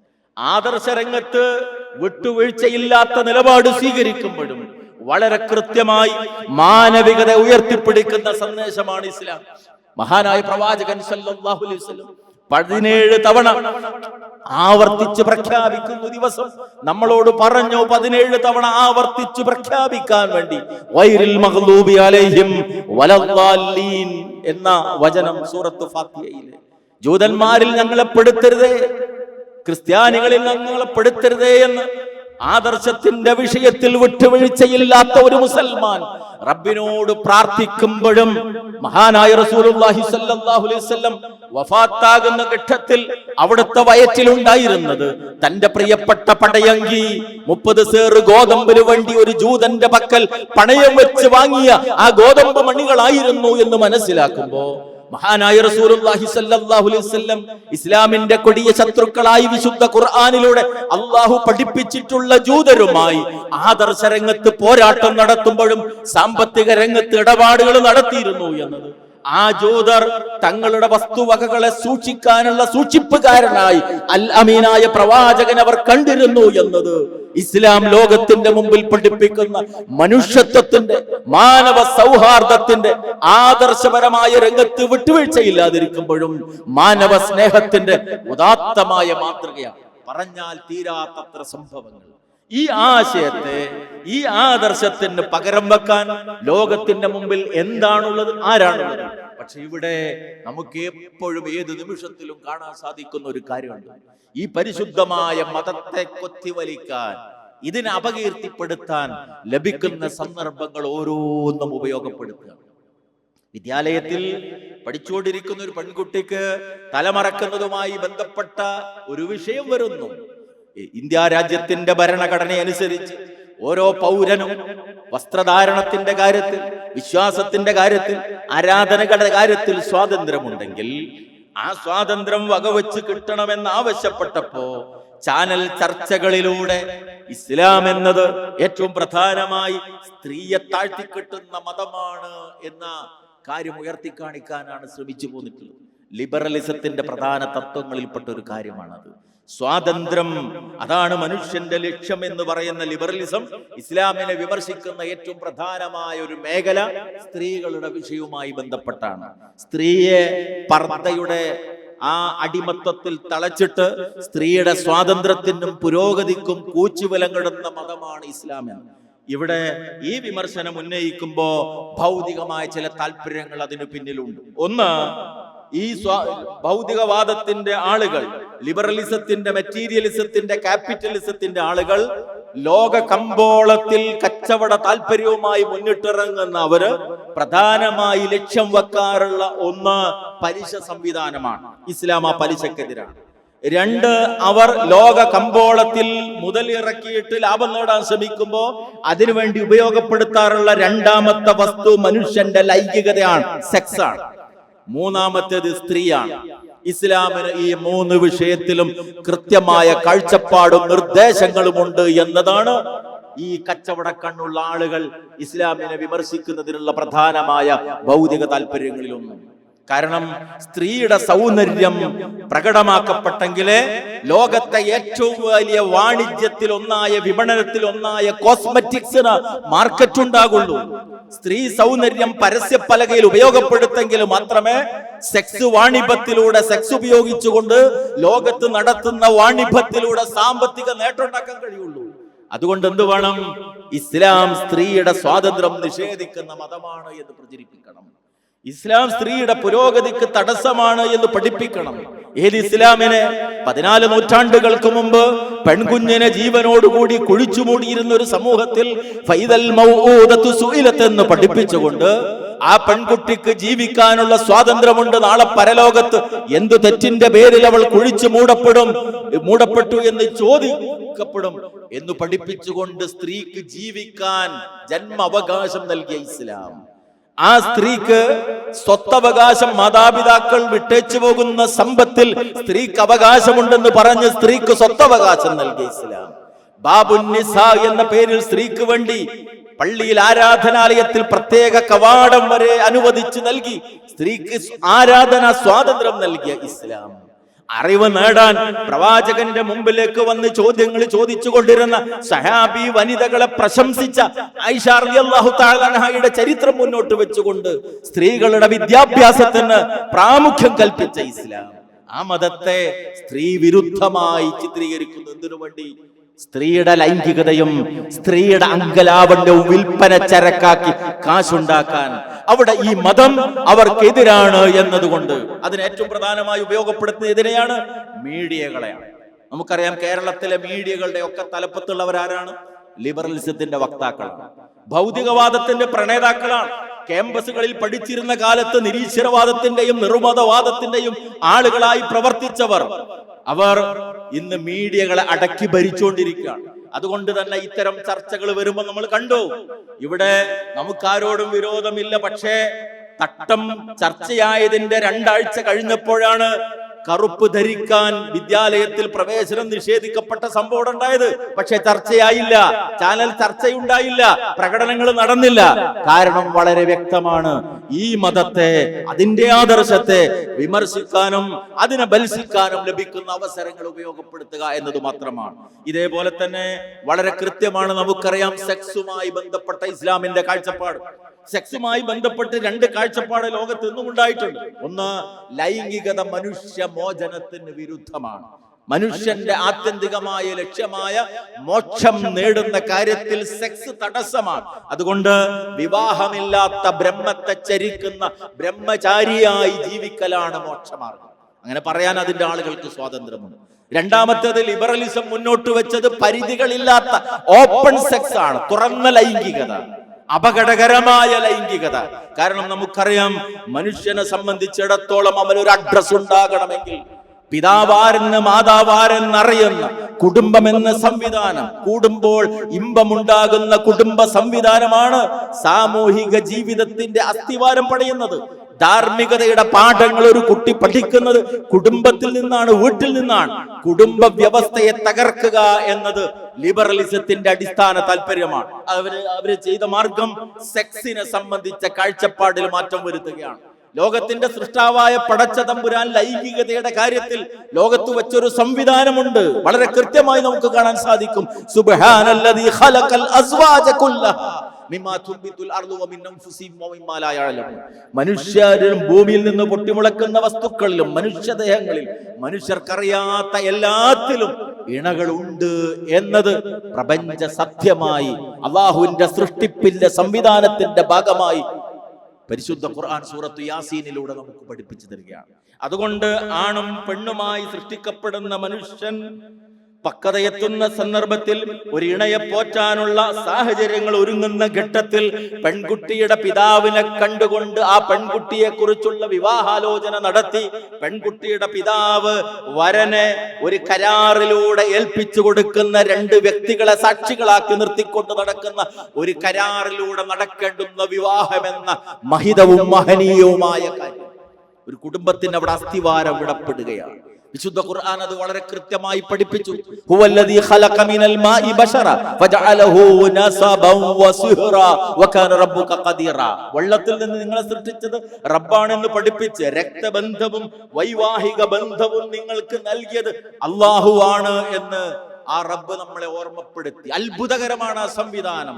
ഇന്നലെ വരെ കാണാത്ത അറിയാത്ത രണ്ട് വ്യക്തികൾ, അകലങ്ങളിൽ കഴിഞ്ഞ രണ്ട് വ്യക്തികൾ വിവാഹത്തിലൂടെ ഒന്നായി ചേർന്ന് ഒരു മനസ്സായി മാറി ഒരു കുടുംബത്തിന് അവിടെ അസ്ഥിവാരം ഇടപ്പെടുകയാണ്. അവിടെ ഉണ്ടാകുന്ന തലമുറയിൽ ധാർമ്മികതയുടെ പാഠങ്ങൾ കൈമാറുകയാണ്. അവിടെ മാതാപിതാക്കൾ ഉണ്ടാകുന്നു, ഒരു വീടുണ്ടാകുന്നു, അവർ ആദരിക്കപ്പെടുന്നു. അവിടെ മക്കൾ ഉണ്ടാകുന്നു, വാത്സല്യത്തോടുകൂടി അവർ വളർത്തപ്പെടുന്നു.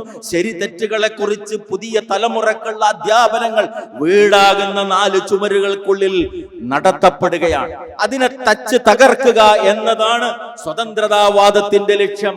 അതുകൊണ്ട് അവർ മുന്നോട്ട് വെച്ച പ്രധാനമായ ഒരാശയം മനുഷ്യന്റെ അവന്റെ ലൈംഗികത എന്ന് പറയുന്നത്, അവന്റെ നിലനിൽപ്പ് എന്ന് പറയുന്നത്, അവന്റെ സെക്സ് എന്ന് പറയുന്നത് അത് ജന്മനാ ഉള്ളതല്ല. ആണും പെണ്ണും, മെയിൽ ആൻഡ് ഫീമെയിൽ എന്ന് പറയുന്നത് ജനിക്കുന്ന സന്ദർഭത്തിൽ ശാരീരികമായി അങ്ങനെ വേർതിരിവുണ്ടെങ്കിലും ലിംഗം നിർണയിക്കപ്പെടുന്നത് മനുഷ്യൻ വളർന്നു വരുമ്പോഴാണ്. അതുകൊണ്ട് ജനനത്തിലൂടെ നിർണയിക്കപ്പെടുന്ന ഒന്നല്ല ലിംഗം എന്നുള്ളത്. വളർന്നു വന്ന് ജനിച്ചപ്പോ പെണ്ണിൻ്റെതായ അവയവങ്ങളുമായി ആണ് വളർന്നു വന്നത്. ഒരു 15 വയസ്സാകുമ്പോൾ തോന്നുകയാണ് എന്നിലുള്ളത് ഒരാണാണ് എങ്കിൽ അയാൾക്ക് ആണായി ജീവിക്കാൻ സ്വാതന്ത്ര്യം ഉണ്ടാകണം, അയാൾ ആണായി പരിഗണിക്കണം. ആ വാദമുഖത്തിന്റെ അടിസ്ഥാനത്തിൽ ഈ അടുത്ത് വരെ ഉണ്ടായ സംഭവങ്ങൾ നമുക്ക് കാണാം. ഒരു കുട്ടി ഇന്ന് പറയാണ്, ഒരു പെൺകുട്ടി പറയാ, എനിക്ക് മെൻസ് ഹോസ്റ്റലിൽ അഡ്മിഷൻ തരണം. കാരണം എന്താ? ഞാനൊരു പുരുഷനാണ്, എന്നിലുള്ളത് പുരുഷനാണ്. അങ്ങനെ അഡ്മിഷൻ കൊടുത്ത സംഭവം നമുക്കറിയാം. ജയിലിൽ ജയിലിൽ പുരുഷന്മാരുള്ളിടത്ത് പ്രവേശനം നൽകിയ, അങ്ങനെ അവിടെ ഉണ്ടായിരുന്ന സ്ത്രീകളുണ്ടായിരുന്നിടത്ത് പുരുഷന് പ്രവേശനം നൽകിയ ആ സ്ത്രീകൾ ഗർഭിണികളായ സംഭവങ്ങൾ വരെ റിപ്പോർട്ട് ചെയ്യപ്പെട്ടതാണ്. ഒരാളുടെ തോന്നൽ അനുസരിച്ച് അയാളുടെ ലിംഗം നിർണയിക്കപ്പെടണം. തോന്യാസത്തിന്റെ സംവിധാനം ലോകത്ത് കൊണ്ടുവരാൻ വേണ്ടി പ്രകൃതി വിരുദ്ധമായ ഒരാശയമായിട്ടാണ് ജെൻഡറും സെക്സും രണ്ടും രണ്ടാണ് എന്ന വാദം. ജെൻഡർ അത് നിർണയിക്കപ്പെടുന്നത് സെക്സിന്റെ അടിസ്ഥാനത്തിലല്ല. ജനന സമയത്ത് 2 സെക്സ് വ്യത്യസ്തമുണ്ടെങ്കിലും ജെൻഡർ തീരുമാനിക്കപ്പെടുന്നത് വ്യക്തി വളർന്നു വരുമ്പോ ആ വ്യക്തിയുടെ താല്പര്യത്തിനനുസരിച്ചാണ്. അതുകൊണ്ട് എന്ത് വേണം? ജെൻഡർ താല്പര്യത്തിനനുസരിച്ച് വിവാഹം വേണം. അങ്ങനെയാണ് ആദിലക്കും നൂറക്കും ഒന്നിച്ചു കഴിയാൻ ഈ രാജ്യത്തെ ഭരണകൂടം സ്വാതന്ത്ര്യം നൽകിയത്. അവരെ കൊണ്ടുവന്ന് വെച്ചുകൊണ്ട് ഇവിടുത്തെ മാധ്യമങ്ങളുടെ മുന്നിൽ വെച്ച് ഇതാണ് യഥാർത്ഥ കുടുംബ ജീവിതം എന്ന് ഇവിടുത്തെ പ്രശസ്തരായ സിനിമാ നടന്മാരെ കൊണ്ട് പറയിപ്പിച്ചത്. ഇവിടെ ക്യാമ്പസിലെ പെൺകുട്ടികൾ ഇതാണ് പകർത്താൻ നമുക്കുള്ള മാതൃക. കാരണം ഒരു പുരുഷന്റെ ആട്ടും തുപ്പും കേട്ട് ജീവിക്കേണ്ടതില്ല, ഒരു പുരുഷന്റെ ഭാര്യയായി ജീവിക്കേണ്ടതില്ല. തനിക്ക് ഇഷ്ടപ്പെട്ട ഒരു പെണ്ണിനെ വിവാഹം ചെയ്യാം, എത്ര സുന്ദരമാണ് എന്ന് അവിടെ കൂടിയിരിക്കുന്ന പെൺകുട്ടികളെ കൊണ്ട് പറയിപ്പിച്ചത്. ഇതൊക്കെയാണ് സംസ്കാരം എന്ന് വിളിച്ചു കൂവിക്കൊണ്ടിരിക്കുന്നത്. സഹോദരങ്ങളെ, തിരിച്ചടികൾ തുടങ്ങിയില്ലേ? നമുക്കറിയാം, രാജ്യത്തിലെ ഭരണകൂടങ്ങൾ പോലും നിയമ സംവിധാനങ്ങൾ പോലും ഇത്തരം തോന്നിയാസങ്ങൾക്ക് ഇന്ന് അനുകൂലമാണ്. ലോകത്ത് സ്വവർഗരതി അംഗീകരിച്ച് നമുക്കറിയാം 1940കളിൽ പാശ്ചാത്യത്തെ പടിഞ്ഞാറൻ ചില രാഷ്ട്രങ്ങൾ. നമ്മുടെ രാജ്യത്തും അതിനനുസരിച്ചുകൊണ്ട് നീതിപീഠങ്ങളുടെ ഭാഗത്ത് നിന്ന് നിയമത്തിന്റെ വ്യാഖ്യാനം ഉണ്ടായി. അത് നേരിടുന്ന ദുരന്തം എന്താണ്? ഒരു 10 കൊല്ലം മുമ്പ് മഞ്ചേരിയിലെ ഏതെങ്കിലും ഒരു ലോഡ്ജിൽ അന്യ ആണും പെണ്ണും ഉണ്ടെങ്കിൽ ഒരാൾ ഫോൺ വിളിച്ചു പറഞ്ഞാൽ പോലീസ് വരുമായിരുന്നു. ഇന്ന് വരൂല. എന്താ കാരണം? നിയമപരിരക്ഷയുണ്ട്. വന്നാൽ അറസ്റ്റ് ചെയ്യാൻ പറ്റൂല. അവർക്ക് പറയാം ഞങ്ങൾ ലിവിങ് ടുഗദറാണ്. 18 വയസ്സ് കഴിഞ്ഞ ഏത് ആണിനും പെണ്ണിനും എവിടെ ഒന്നിച്ച് കഴിയാം. ലിവിങ് ടുഗദർ എന്ന വ്യാഖ്യാനം നൽകിയാൽ മതി. ഈ തോന്യാസമാണ് ലോകത്തെ ഇന്ന് ഈ അപകടാവസ്ഥയിലേക്ക് എത്തിച്ചത്. ഞാൻ ഓർത്തു പോകുന്നു, 2 കൊല്ലം മുമ്പ് ഒരു സുഹൃത്ത്, അദ്ദേഹം ജപ്പാനിൽ പോയപ്പോ അനുഭവം പറഞ്ഞു. ജപ്പാനിൽ ഒരു പ്രദേശത്ത് ചെന്നപ്പോ 30 വയസ്സ് കഴിഞ്ഞ ഒരാളും അവിടെ ഇല്ല. കാരണം എന്താ? വർഷങ്ങൾക്ക് മുമ്പ് ലിവിങ് ടുഗദർ തുടങ്ങിയിട്ടുണ്ട്. ലിവിങ് ടുഗദറിന്റെ പ്രത്യേകത എന്താ? കുറച്ചു കാലം ഒന്നിച്ച് കഴിയും, മക്കൾ വേണ്ട തീരുമാനിക്കുക, അതിനുള്ള സംവിധാനങ്ങൾ ചെയ്യും. അങ്ങനെ ഒരു 10, 40, 45 വയസ്സായി കഴിഞ്ഞാൽ പിന്നെ ചിന്തിക്കും ഇനി എന്തിനാ ഒരു കല്യാണം? ജീവിതത്തിലെ ബാക്കി എല്ലാ കാര്യങ്ങളൊക്കെ കഴിഞ്ഞു, ഇനി എന്തിനൊരു വിവാഹം? അതുകൊണ്ട് വിവാഹമില്ലാതെ ജീവിതം മുന്നോട്ട് പോകുന്നു. അതുകൊണ്ട് 30 വയസ്സിന് താഴെയുള്ളവരില്ല. നമ്മൾ വായിച്ചു ഈ അടുത്ത കാലത്ത് ഏതാനും വർഷങ്ങൾക്കുള്ളിൽ ജപ്പാൻ എന്ന രാജ്യം ലോകത്ത് നിന്ന് വിഭാടനം ചെയ്യപ്പെടുന്ന കാരണം പുതിയ തലമുറയില്ല. ലിവിങ് ടുഗദർ വ്യാപകമായപ്പോ കുട്ടികളില്ല, പട്ടാളത്തിൽ ചേരാൻ യുവാക്കളില്ല. ലോകമാ പ്രതിസന്ധി നേരിട്ടുകൊണ്ടിരിക്കുകയാണ്. കൊല്ലങ്ങൾക്ക് മുമ്പ് 2 കുട്ടി ജനിച്ചാൽ ആ ദമ്പതികളെ ജയിലിൽ അടച്ചിരുന്ന ചൈന ഇന്ന് കൂടുതൽ കുട്ടികൾ ഉണ്ടാവുന്നവർക്ക് സമ്മാനം കൊടുക്കുന്ന ഇടത്തേക്ക് എത്തിയെങ്കിൽ ലിവിങ് ടുഗദറിലൂടെ അതിനൊരു ഫാഷനായി കണ്ട് ലോകത്ത് അത് വ്യാപിപ്പിക്കാൻ വേണ്ടി ശ്രമിച്ച ലിബറലിസത്തിന്റെ വക്താക്കൾ ഇന്ന് പട്ടാളത്തിൽ ചേരാൻ യുവാക്കളില്ലാത്ത പ്രതിസന്ധി നേരിട്ടുകൊണ്ടിരിക്കുകയാണ്. പ്രകൃതി മതമായി ഇസ്ലാമിനെ വിമർശിക്കുമ്പോൾ പകരം പ്രകൃതി വിരുദ്ധ ആശയങ്ങളെ കൊണ്ടുവരുമ്പോ ഏതാനും വർഷങ്ങൾക്കുള്ളിൽ തന്നെ അത്തരം കാര്യങ്ങൾക്ക് തിരിച്ചടികൾ നേരിടേണ്ടി വരുമെന്നതാണ് ഈ അനുഭവങ്ങളെല്ലാം നമ്മളെ പഠിപ്പിക്കുന്നത്. അതുകൊണ്ട് ഇസ്ലാം പഠിപ്പിക്കുന്ന വിവാഹം, ഇസ്ലാം പഠിപ്പിക്കുന്ന കുടുംബജീവിതം, ആ കുടുംബത്തിൽ മാതാപിതാക്കൾ സുരക്ഷിതരാകണം. വൃദ്ധസദനങ്ങളുടെ ഒരു കാലഘട്ടത്തിലാണ് നമ്മൾ ജീവിക്കുന്നത്. നിങ്ങൾ ഗൂഗിൾ സെർച്ച് ചെയ്ത് നോക്കൂ, 250-ലേറെ കേരളത്തിൽ സർക്കാർ അംഗീകൃത വൃദ്ധസദനങ്ങളുണ്ട്. ഞാൻ ഓർത്തുപോകുന്ന ഈ മഞ്ചേരി ടൗണിലൊക്കെ 1980-കളുടെ അവസാനം 90-കളുടെ തുടക്കത്തിലൊക്കെ പ്രസംഗിച്ചപ്പോൾ അന്ന് നമ്മൾ പറഞ്ഞിരുന്ന ഒരു കാര്യം എന്തായിരുന്നു? അമേരിക്കയിലെ, യൂറോപ്പിലെ പുതിയൊരു സംസ്കാരമുണ്ട്. വൃദ്ധരായ മാതാപിതാക്കളെ വയസ്സാങ്കാലത്ത് സദനങ്ങളിൽ കൊണ്ടുപോയി അവിടെ പണം കൊടുത്ത് അവിടെ താമസിക്കുന്ന ഏർപ്പാട്. 90-കളുടെ അവസാനത്തിയപ്പോഴേക്ക് എന്തായി? കേരളത്തിലെ പഞ്ചായത്തുകളുടെ ബജറ്റിൽ പോലും വൃദ്ധസദനത്തിലുള്ള തുക നീക്കി വെക്കേണ്ടി വന്നു. ഇന്ന് അംഗീകൃതമായ വൃദ്ധസദനങ്ങൾ തന്നെ 250-ലേറെ കേരളത്തിലുണ്ടെങ്കിൽ എന്താണ് ഈ ദുരന്തം നമുക്ക് ബോധ്യപ്പെടുത്തി തരുന്നത്? മക്കളെ പോറ്റാൻ വേണ്ടി കഷ്ടപ്പെട്ട് അധ്വാനിക്കുന്ന മാതാപിതാക്കൾ ജീവിതത്തിന്റെ സായാഹ്നത്തിൽ വിശുദ്ധ ഖുർആനിലൂടെ അള്ളാഹു പഠിപ്പിച്ച വഖദാ റബ്ബുക അല്ലാ തഅ്ബുദു ഇല്ലാ ഇയ്യാഹ്, റബ്ബിനെ അല്ലാതെ മറ്റാരെയും ആരാധിക്കരുത് എന്ന് പറഞ്ഞ ശേഷം വബിൽ വാലിദൈനി ഇഹ്സാനാ, മാതാപിതാക്കൾക്ക് നന്മ ചെയ്യണമെന്ന് പഠിപ്പിച്ച വിശുദ്ധ ഖുർആനിന്റെ സന്ദേശം. അതുപോലെ തന്നെ ആ മാതാപിതാക്കളിൽ ഒരാളോ എന്ന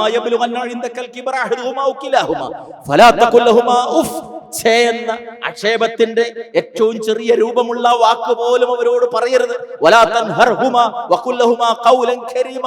അവരോട് കോപിക്കരുത്, കയർത്ത് സംസാരിക്കരുത്, മാന്യമായ വാക്കായിരിക്കണം പറയേണ്ടത്.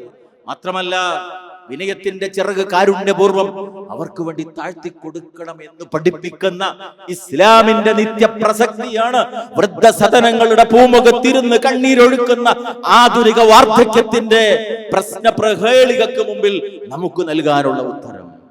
ഈ ആദർശം ദൈവികമായ സന്ദേശമാണ്. ഒരു ഉപ്പയും കരയാത്ത, ഒരു ഉമ്മയും കണ്ണീര് തുടക്കേണ്ടതില്ലാത്ത, മാതാപിതാക്കൾ സംരക്ഷിക്കപ്പെടുന്ന വീടകങ്ങൾ ഉണ്ടാകാൻ 14 നൂറ്റാണ്ടുകൾക്ക് മുമ്പേ കാരുണ്യത്തിന്റെ ചിറകവർക്ക് താഴ്ത്തി കൊടുക്കണമെന്ന് പഠിപ്പിച്ച ഈ ആദർശത്തിന്റെ നിത്യപ്രസക്തിയാണ് നമുക്കവിടെ കാണാൻ സാധിക്കുന്നത്. അതുകൊണ്ട് തന്നെ ലിബറലിസം മുന്നോട്ട് വെക്കുന്ന തോന്യാസത്തിനെതിരെ, തുറന്ന ലൈംഗികതയ്ക്കെതിരെ നമുക്കുറക്കെ പറയാൻ സാധിക്കും, ഈ സമൂഹത്തിന് കെട്ടുറപ്പുണ്ടാകണമെങ്കിൽ, തന്തയെന്നും ആരെന്നും തള്ളയാരെന്നും അറിയുന്ന മക്കൾ ഈ സമൂഹത്തിൽ എന്നെന്നും ഉണ്ടാകണമെങ്കിൽ 14 നൂറ്റാണ്ട് മുമ്പ് ലോകത്തിന്റെ മതം, പ്രപഞ്ചത്തിന്റെ സൃഷ്ടാവ് പഠിപ്പിച്ച ധാർമ്മികതയിലേക്ക്, ശരിയായ ലൈംഗികതയിലേക്ക്, ശരിയായ കുടുംബ സംവിധാനത്തിലേക്ക് ലോകം തിരിച്ചു പോകൽ മാത്രമാണ് അതിനുള്ള മാർഗം.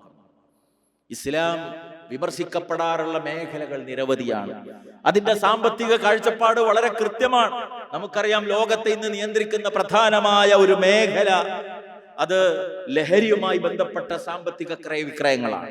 ലോക മാർക്കറ്റിൽ ഒരു ബ്ലാക്ക് മണിയുടെ സോഴ്സ് വളരെ കൃത്യമായി നടന്നുകൊണ്ടേയിരിക്കുന്നത് ലഹരിയും പലിശയുമാണ് ലോക കമ്പോളത്തെ നിയന്ത്രിച്ചു കൊണ്ടിരിക്കുന്നത്. ഇസ്ലാം എത്ര കൃത്യമായി ഈ വിഷയം പഠിപ്പിച്ചു നോക്കൂ. പ്രകൃതി മതത്തിന്റെ സന്ദേശം, നിങ്ങളുടെതല്ല, നീ ഒരു പക്ഷേ ശമ്പളമായിട്ട് കിട്ടിയതാകും, മഞ്ചേരി ടൗണിലെ കടയിൽ കച്ചവടം ചെയ്തുണ്ടാക്കിയതാവും, പക്ഷെ തന്നത് റബ്ബാണ്.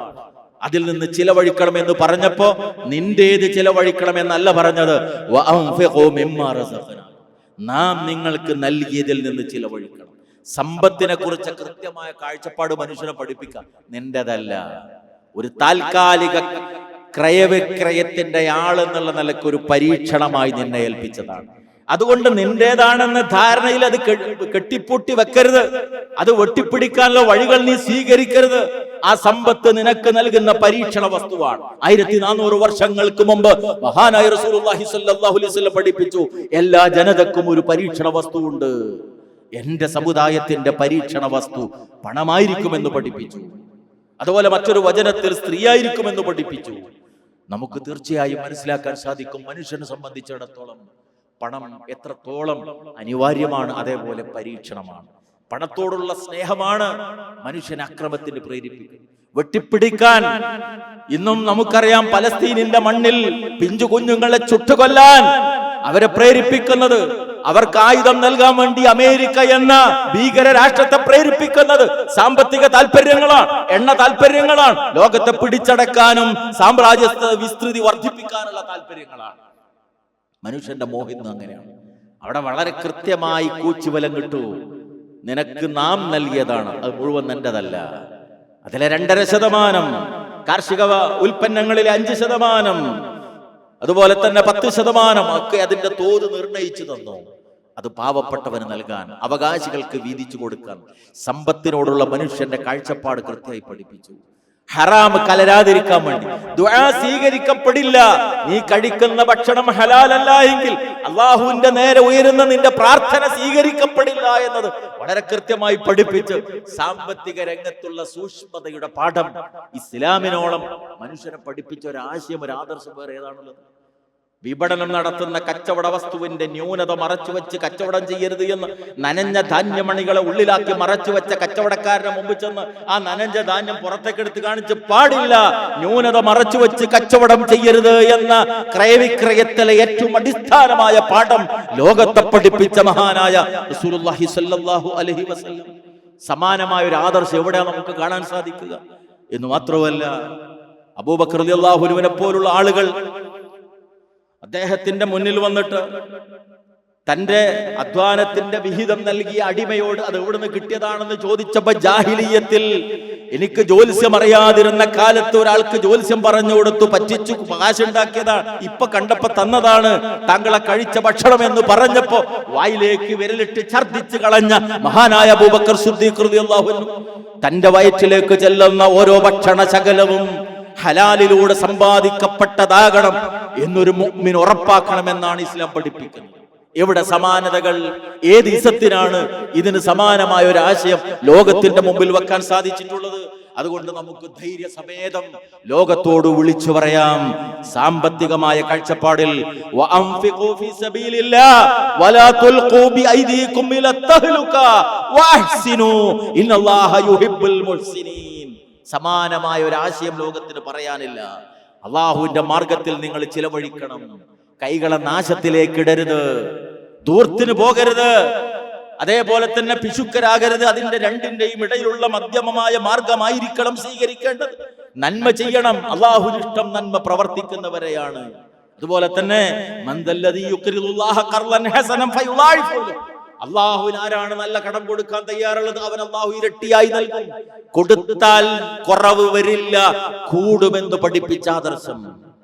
അള്ളാഹുവേ എന്ന് പ്രാർത്ഥിച്ചുകൊണ്ട് മലക്കുകൾ, 2 മലക്കുകളിൽ ഒരു മലക്കിന്റെ പ്രാർത്ഥന റസൂലുള്ളാഹി സ്വല്ലല്ലാഹു അലൈഹി വസല്ലം പഠിപ്പിച്ചു. അള്ളാഹുവേ നൽകുന്നവന് നീ പകരം നൽകുക, മറ്റേ മലക്കിന്റെ പ്രാർത്ഥന പിടിച്ചു വെക്കുന്നവന് നീ നാശം നൽകുക.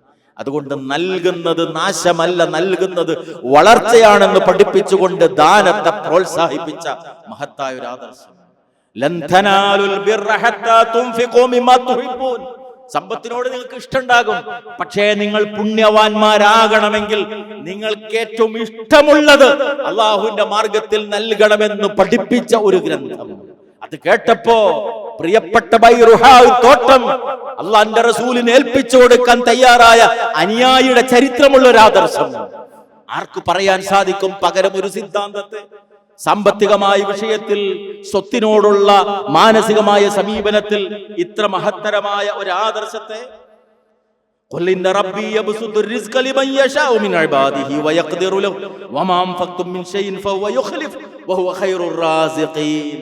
സൂറത്തു സബ 39-ാമത്തെ ആയത്തിലൂടെ അല്ലാഹു പഠിപ്പിച്ചു, പറയുക പ്രവാചകരെ, അല്ലാഹു അവൻ ഉദ്ദേശിക്കുന്ന ആളുകൾക്ക് റിസ്ക് അവൻ വിശാലമാക്കി കൊടുക്കും, അതുപോലെ അവൻ ഉദ്ദേശിക്കുന്ന ആളുകൾക്ക് അവൻ അത് പരിമിതമാക്കി കണക്കാക്കി കൊടുക്കുകയും ചെയ്യും. നിങ്ങൾ എന്ത് ചിലവഴിച്ചാലും പകരം അല്ലാഹു നൽകും. കൊടുത്താൽ തീരുകയല്ല, മൈനസ് ആവുകയല്ല, കൂടുകയാണ് എന്ന് പഠിപ്പിച്ച ലോകത്തെ ഏക ആദർശം. അതാണ് ഇസ്ലാമിക സമൂഹത്തിൽ പട്ടിണി മാറ്റിയിട്ടുള്ളത്. അതാണ് നടപ്പാക്കപ്പെട്ടപ്പോ പിറ്റേ വർഷം സക്കാത്ത് വാങ്ങാൻ ആളില്ലാത്തൊരവസ്ഥ മഹാനായ അബൂബക്കർ സിദ്ദീഖ് റളിയല്ലാഹു അൻഹുവിന്റെ കാലഘട്ടത്തിൽ സൃഷ്ടിക്കപ്പെടാൻ കാരണമായി തീർന്നിട്ടുള്ളത്. ഇങ്ങനെ 100 കാര്യങ്ങളിൽ നമുക്ക് ഉറക്കെ പറയാൻ സാധിക്കും, അഭിമാന ബോധത്തോടുകൂടി പറയാൻ സാധിക്കും, വഅന മിനൽ മുസ്ലിമീൻ. നേരത്തെ പറഞ്ഞ മരങ്ങൾ ചെയ്ത പോലെ, മൃഗങ്ങൾ ചെയ്ത പോലെ, സൂര്യനും ചന്ദ്രനും ചെയ്യുന്ന പോലെ, നക്ഷത്രങ്ങളും പർവ്വതങ്ങളും ചെയ്യുന്ന പോലെ, വഅന മിനൽ മുസ്ലിമീൻ, ഞാനും കീഴ്പ്പെട്ടവനിൽപ്പെട്ടവനാണ്. എന്റെ വിശ്വാസം, എന്റെ ഇടപാടുകൾ, എന്റെ കുടുംബ ജീവിതം, എന്റെ ലൈംഗികത, എന്റെ എല്ലാ സ്വഭാവ പെരുമാറ്റ രീതികളും ആ റബ്ബിന്റെ കൽപ്പനക്ക് വിധേയമാണ്.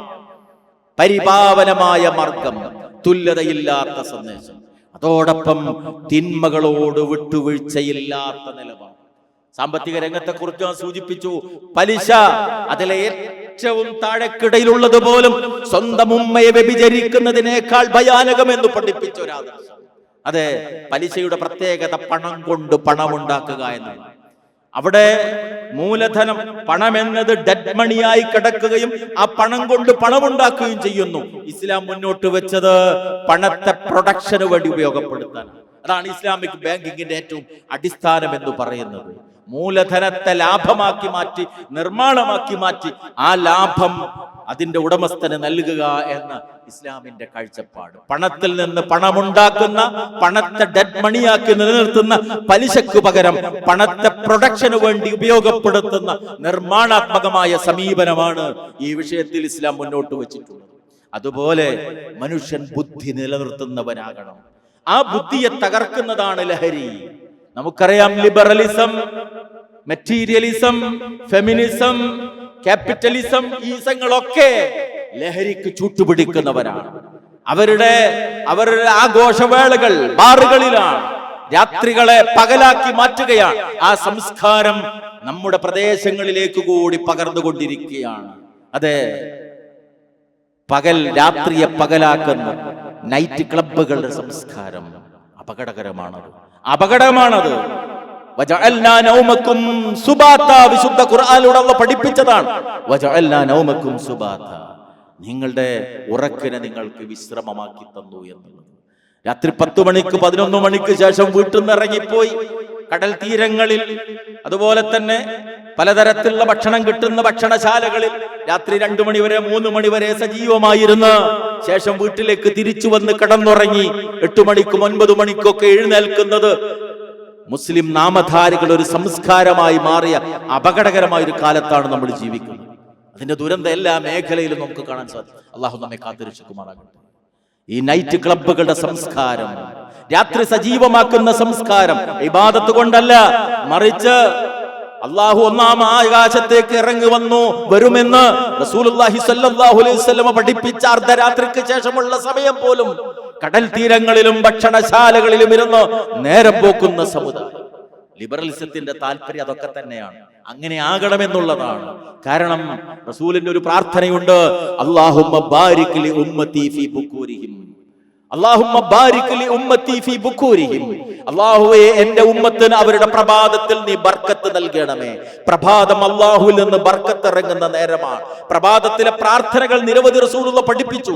ആ പ്രഭാതത്തിൽ കിടന്നുറങ്ങുന്നവരായി ഉമ്മത്തിനെ മാറ്റുകയാണ് ലിബറലിസ്റ്റ് സംസ്കാരം ചെയ്യുന്നത്.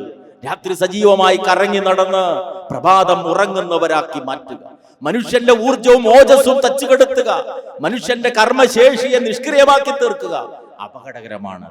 അതിലേക്കുള്ള ചേരുവയായി ചേർക്കപ്പെടുന്നതാണ് ലഹരി എന്ന് പറയുന്നത്. അതിനോടുള്ള സമീപനം അല്ലാഹുവിന്റെ റസൂൽ 14 നൂറ്റാണ്ട് മുമ്പ് പറഞ്ഞു. ലോകത്തിന്റെ അവസാനം കുറിക്കപ്പെടുന്ന സന്ദർഭത്തിലുള്ള ദൃഷ്ടാന്തങ്ങൾ എണ്ണി പറഞ്ഞ ഞെട്ടറ്റ ഒരു മാലയിലെ മുത്തുമണികൾ അടർന്നു വീഴുന്ന പോലെ ഒന്നിനു പിറകെ ഒന്നായി ദൃഷ്ടാന്തങ്ങൾ ഇറങ്ങി വരുമെന്ന് പഠിപ്പിച്ച സുദീർഘമായ പ്രസംഗത്തിൽ റസൂലുള്ളാഹി എണ്ണിപ്പറഞ്ഞ ഒന്ന് മദ്യപാനം അധികരിക്കുമെന്നുള്ളതാണ്. നമ്മളത് കണ്ടുകൊണ്ടിരിക്കുന്നു. ലഹരിക്കുന്ന അതൊരു ഫാഷനായി മാറി, വാക്കുകൾ പോലും മാറിയിട്ട് റസൂൽ അതും പറഞ്ഞിട്ടുണ്ട്. പല പേരിട്ട് ആളുകൾ വിളിക്കും, പക്ഷെ എല്ലാം ഇസ്ലാം ബുദ്ധിയുടെ മതമാണ്. ആ ബുദ്ധിയുടെ സമതുലിതാവസ്ഥയെ തകർക്കുന്നതാണ് എല്ലാ ലഹരിയും. ആ ലഹരി വ്യാപിക്കണമെന്നത് ലിബറലിസത്തിന്റെ, ക്യാപിറ്റലിസത്തിന്റെ താല്പര്യമാണ്. ഇസ്ലാം ആ ലഹരിയിലേക്കുള്ള എല്ലാ കവാടങ്ങളും കൊട്ടിയടച്ചു. ഇന്നമൽ ഖംറു വൽ മൈസിറു വൽ അൻസാബു വൽ അസ്ലാം റിജ്സും മിൻ അമലി ശൈത്താൻ ഫജ്തനിബു ലഅല്ലകും തുഫ്ലിഹൂൻ. ഇന്നമാ യുരീദു ശൈത്താനു അൻ യുഖിയ ബൈനകുമുൽ അദാവത വൽ ബഗ്ളാ ഫിൽ ഖംറി വൽ മൈസിർ വയസുദ്ദകും അൻ ദിക്രില്ലാഹി വഅനിസ് സ്വലാത്ത് ഫഹൽ അൻതും മുൻതഹൂൻ. കുടിച്ചുകൊണ്ടിരുന്ന ഒരു ജനതയിലേക്ക് അവതരിപ്പിക്കപ്പെട്ട വചനം. തീർച്ചയായും മദ്യവും ചൂതാട്ടവും പ്രശ്നം വെക്കാൻ ഉപയോഗിക്കുന്ന അമ്പുകളും പ്രതിഷ്ഠകളും ഒക്കെ പൈശാചിക കാര്യങ്ങളിൽപ്പെട്ടതാണ്. നിങ്ങൾക്ക് ജീവിതത്തിൽ വിജയിക്കണമെങ്കിൽ അവർക്ക് വർജിക്കുക. മദ്യത്തിലൂടെയും ചൂതാട്ടത്തിലൂടെയും നിങ്ങൾക്കിടയിൽ ശത്രുതയും വിദ്വേഷവും ഉണ്ടാക്കാനും അള്ളാഹുവിനെ കുറിച്ചുള്ള ഓർമ്മയിൽ നിന്നും നമസ്കാരത്തിൽ നിന്നും നിങ്ങളെ തടയാനുമാണ് പിശാച് ശ്രമിക്കുന്നത്. ഫഹൽ അൻതും മുൻതഹൂ, നിങ്ങൾ വിരമിക്കുന്നില്ലേ എന്നൊരൊറ്റ ചോദ്യം. ആ ഒരൊറ്റ ചോദ്യമാണ് ഒരു ജനതയെ മാറ്റിമറിച്ചത്. ജീവിതത്തിന്റെ ഭാഗമായിരുന്ന ലഹരിയെ വലിച്ചെറിയാൻ അവർ തയ്യാറാക്കി തീർന്നു. കഴിഞ്ഞ ദിവസം ഒരാൾ സൂചിപ്പിച്ചു, ഇശാ കഴിഞ്ഞിട്ട് പോയിട്ട് കള്ളു കുടിച്ചിട്ട് രാവിലെ സുബീക്ക് ജമാഅത്തിന് പള്ളിയിലെത്തുന്ന അനുഭവത്തെക്കുറിച്ച്, പരിചയമുള്ള ആളെ കുറിച്ച്. നഊദുബില്ല, അവിടേക്ക് എത്തിയിരിക്കുന്നു സമുദായം. കള്ളു കുടിച്ച് രാത്രി ഉറങ്ങാൻ കിടക്കുക, സുബീ ജമാഅത്തിന് പള്ളിയിൽ ഉണ്ടാവുകയും ചെയ്യും. ലഹരിയോട് അത്തരത്തിലുള്ള ഒരു സമീപനം സ്വീകരിക്കുന്ന അപകടകരമായ അവസ്ഥ 1400 കൊല്ലങ്ങൾക്ക് മുമ്പേ മഹാനായ റസൂലുള്ളാഹി സ്വല്ലല്ലാഹു അലൈഹി വസല്ലം നരകശിക്ഷയെ കുറിച്ച് പഠിപ്പിച്ചിടത്ത് പോലും അക്കാര്യം പ്രത്യേകം പഠിപ്പിച്ചിട്ടുണ്ട്. ഖീനത്തുൽ ഖിബാൽ, പ്രത്യേക പാനീയം നരകത്തിൽ വെച്ച് നൽകപ്പെടുന്നത്. എന്താണത്? നരകത്തിൽ വെന്തെരിയുന്ന മനുഷ്യരുടെ ദേഹത്ത് നിന്നൊഴുകുന്ന മഞ്ഞ നിറത്തിലുള്ള ദ്രാവകം, ചീഞ്ചലം. അതാണ് ഈ ലോകത്ത് വെച്ച് മദ്യം കഴിച്ചവന് നാളെ പരലോകത്ത് നൽകപ്പെടുന്ന പാനീയമെന്ന് റസൂലുള്ളാഹി സ്വല്ലല്ലാഹു അലൈഹി വസല്ലം പഠിപ്പിച്ചു തന്നു. മനുഷ്യന്റെ ബുദ്ധിയുടെ സമനില തകർക്കുന്നതാണ് ലഹരി. അത് കുടുംബ ബന്ധങ്ങളെ തകർക്കുന്നതാണ്. അത് സാമ്പത്തികമായി മനുഷ്യനെ തകർക്കുന്ന, ധാർമ്മികതയെ തകർക്കുന്നതാണ്. ഉമ്മയെ കൊല്ലാൻ മനുഷ്യനെ പ്രേരിപ്പിച്ചത് ലഹരിയാണ്. സഹോദരിയെ ബലാത്സംഗം ചെയ്യാൻ മനുഷ്യനെ പ്രേരിപ്പിച്ചത് ലഹരിയാണ്. ഈ തിന്മയെ വളർത്താൻ നേരത്തെ പറഞ്ഞ സ്വതന്ത്രവാദത്തിന്റെ ആളുകൾ ഊണും ഉറക്കവും ഒഴിച്ചധ്വാനിക്കുമ്പോ നമുക്കിനിയും ധൈര്യത്തോടെ പറയാൻ സാധിക്കും, എന്തുകൊണ്ട് ഇസ്ലാം അതിനെ വിലക്കി, എന്തൊക്കെ അപകടങ്ങളാണ് സമൂഹത്തിൽ അത് വരുത്തിക്കൊണ്ടിരിക്കുന്നത്. അതുകൊണ്ട് സഹോദരങ്ങളെ, മാറി നിൽക്കേണ്ടുന്ന സമയമല്ല, രക്ഷപ്പെടണം.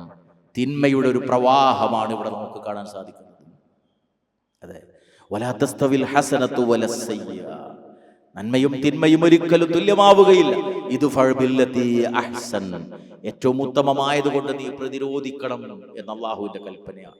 നന്മയും തിന്മയും തുല്യമാവുകയില്ല എന്ന് പറഞ്ഞുകൊണ്ട് വീണ്ടും അല്ലാഹു പറഞ്ഞു, വലൗ അഅജബക കസ്റത്തുൽ ഖബീസ്, തിന്മയുടെ ആധിക്യം നിന്നെ അത്ഭുതപ്പെടുത്തിയാലും ഈ നന്മയും തിന്മയും ഒരിക്കലും തുല്യമാവുകയില്ല. തിന്മക്കെതിരെയുള്ള പോരാട്ടം നമ്മുടെ ബാധ്യതയാണ്. ആ പോരാട്ടമാണ് ദഅവത്ത് പ്രവർത്തനങ്ങൾ എന്നത്. അള്ളാഹുവിന്റെ സന്ദേശം, പ്രപഞ്ചനാഥന്റെ സന്ദേശം അറിഞ്ഞു പഠിച്ച് അതിന്റെ മാധുര്യം അനുഭവിച്ചുകൊണ്ട് മറ്റുള്ളവരിലേക്ക് അത് പകർന്നു കൊടുക്കുക എന്ന അതിമഹത്തായ ഉത്തരവാദിത്വം. സഹോദരങ്ങളെ, ഈമാൻ, അതുമായി ബന്ധപ്പെട്ട 2 വാക്കുകൾ റസൂലുള്ളാഹി സ്വല്ലല്ലാഹു അലൈഹി വസല്ലം ഉപയോഗിച്ചിട്ടുണ്ട്. ഒന്ന് തുഅമ അഥവാ രുചി, മറ്റൊന്ന് ഹലാവത്ത് അഥവാ മാധുര്യം. ഈ 2 വാക്കും ഭക്ഷണവുമായി ബന്ധപ്പെട്ടാണ്. നമുക്കറിയാം, ഭക്ഷണത്തിനാണ് രുചിയുള്ളത്, ഭക്ഷണത്തിനാണ് മാധുര്യമുള്ളത്. പക്ഷേ ഈമാനുമായി ബന്ധിപ്പിച്ചുകൊണ്ട് റസൂലുള്ളാഹി സ്വല്ലല്ലാഹു അലൈഹി വസല്ലം പഠിപ്പിച്ചു, ദാക തുഅമൽ ഈമാൻ മൻ റളിയ ബില്ലാഹി റബ്ബൻ വബിൽ ഇസ്ലാമി ദീനൻ വബി മുഹമ്മദിൻ നബിയ്യ. അല്ലാഹുവിനെ റബ്ബായി തൃപ്തിപ്പെട്ട, ഇസ്ലാമിനെ ദീനായി തൃപ്തിപ്പെട്ട, മുഹമ്മദ് നബി സല്ലല്ലാഹു അലൈഹി വസല്ലമയെ പ്രവാചകനായി തൃപ്തിപ്പെട്ട ഒരു മനുഷ്യന് ഈമാനിന്റെ രുചി ആസ്വദിക്കാൻ സാധിക്കും. മറ്റൊരു ഹദീസിൽ സലാസുൻ മൻ കുന്ന ഫീഹി വജദ ഹലാവത്തൽ ഈമാൻ, 3 കാര്യങ്ങൾ നിങ്ങളിൽ ഉണ്ടെങ്കിൽ ഈമാനിന്റെ ഹലാവത്ത്, അതിന്റെ മാധുര്യം നിങ്ങൾക്ക് ആസ്വദിക്കാൻ സാധിക്കും. ഇൻ കാന അല്ലാഹു വറസൂലുഹു അഹബ്ബ ഇലൈഹി മിമ്മാ സിവാഹുമാ വമൻ അഹബ്ബ അബ്ദൻ ലാ യുഹിബ്ബുഹു ഇല്ലാ ലില്ലാഹ് വമൻ യക്റഹു അൻ യഊദ ഇലൽ കുഫ്രി ബഅദ അൻ അൻഖദഹു അല്ലാഹു മിൻഹു കമാ യക്റഹു അൻ യുൽഖിയ ഫിന്നാർ. ഈ 3 കാര്യം നിങ്ങളിൽ ഉണ്ടെങ്കിൽ, ഒന്ന് അല്ലാഹുവും അല്ലാഹുവിന്റെ റസൂലും, അത് രണ്ടുമല്ലാത്ത മറ്റേതിനേക്കാളും പ്രിയപ്പെട്ടതാണ്. അല്ലാഹുവിനോടും റസൂലിനോടുള്ള ഇഷ്ടം ഏറ്റവും വലുതാവുക, ഈമാനിന്റെ രുചി നിങ്ങൾക്ക് ആസ്വദിക്കാൻ സാധിക്കും. 2, ഒരു മനുഷ്യനെ സ്നേഹിക്കുമ്പോൾ അത് അല്ലാഹുവിന് വേണ്ടിയാവുക. അൽ ഹുബ്ബു ഫില്ലാ, അള്ളാന്റെ മാർഗത്തിലുള്ള സ്നേഹം, ഈമാനിന്റെ രുചി നിങ്ങൾക്ക് ആസ്വദിക്കാൻ സാധിക്കും. 3, കുഫ്റിൽ നിന്ന് അല്ലാഹു രക്ഷപ്പെടുത്തി ഹിദായത്തിൽ എത്തിച്ചു. ഈ ദീനിന്റെ സൗന്ദര്യം ആസ്വദിക്കാൻ സാധിച്ചു. തൗഹീദ് മനസ്സിലായി. ഇനി ആ പഴയ കുഫ്റിലേക്ക് തിരിച്ചു പോകുന്നത് തീയിലേക്ക് എറിയപ്പെടുന്ന പോലെ വേദനയുള്ളതായി തീരുക. ഈ 3 കാര്യങ്ങൾ നിങ്ങളിൽ ഉണ്ടെങ്കിൽ ഈമാനിന്റെ മാധുര്യം നുകരാൻ നിങ്ങൾക്ക് സാധിക്കുമെന്ന് റസൂലുള്ളാഹി സ്വല്ലല്ലാഹു അലൈഹി വസല്ലം പഠിപ്പിച്ചു. സഹോദരങ്ങളെ, നൈമിഷികമായ ആയുസ് മാത്രമുള്ളവരാണ് നമ്മൾ. വീട്ടിൽ നിന്ന് പോരുമ്പോൾ ഒരു പക്ഷേ പറഞ്ഞിരിക്കും, ഞാൻ 9 മണിക്ക് എത്തും, 9:30 എത്തും ഒക്കെ. ഇൻഷാ അല്ലാഹ് നമുക്കറിയില്ല, തിരിച്ചു ചെല്ലുമോ എന്ന് നമുക്കറിയില്ല. എല്ലാ വസ്തുക്കൾക്കും ഗ്യാരണ്ടിയുള്ള ഒരു ലോകത്ത് ഗ്യാരണ്ടി ഇല്ലാത്ത ഏക വസ്തു നമ്മൾ മാത്രമാണ്. കയ്യിൽ കെട്ടിയ വാച്ചിന് ഗ്യാരണ്ടിയുണ്ട്, വാറണ്ടിയുണ്ട്. കീശയിൽ കിടക്കുന്ന മൊബൈലിന് വാറണ്ടിയുണ്ട്. അടുക്കളയിലെ മിക്സിക്കും ഗ്രൈൻഡറിനും ഒക്കെ വാറണ്ടിയുണ്ട്.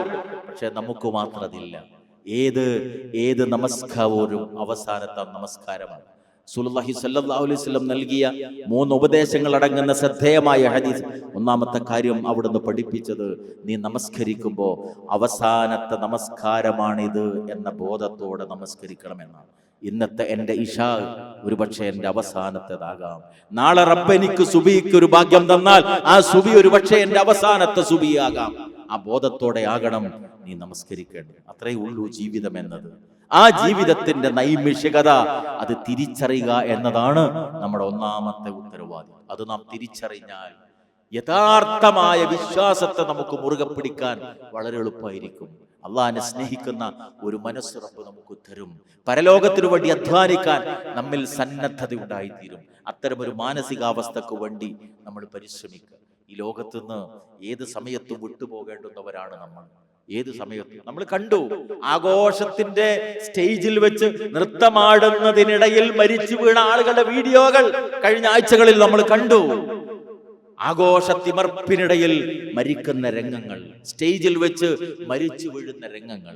ഈ നൈമിഷികമായ ജീവിതമാണ് മനുഷ്യൻ അടിച്ചു പൊളിച്ച് തകർക്കാൻ വേണ്ടി ശ്രമിച്ചുകൊണ്ടിരിക്കുന്നത്. എത്ര ബുദ്ധിരാഹിത്യമാണത്. യഥാർത്ഥ ബുദ്ധിയുള്ളവരാവുക നമ്മൾ.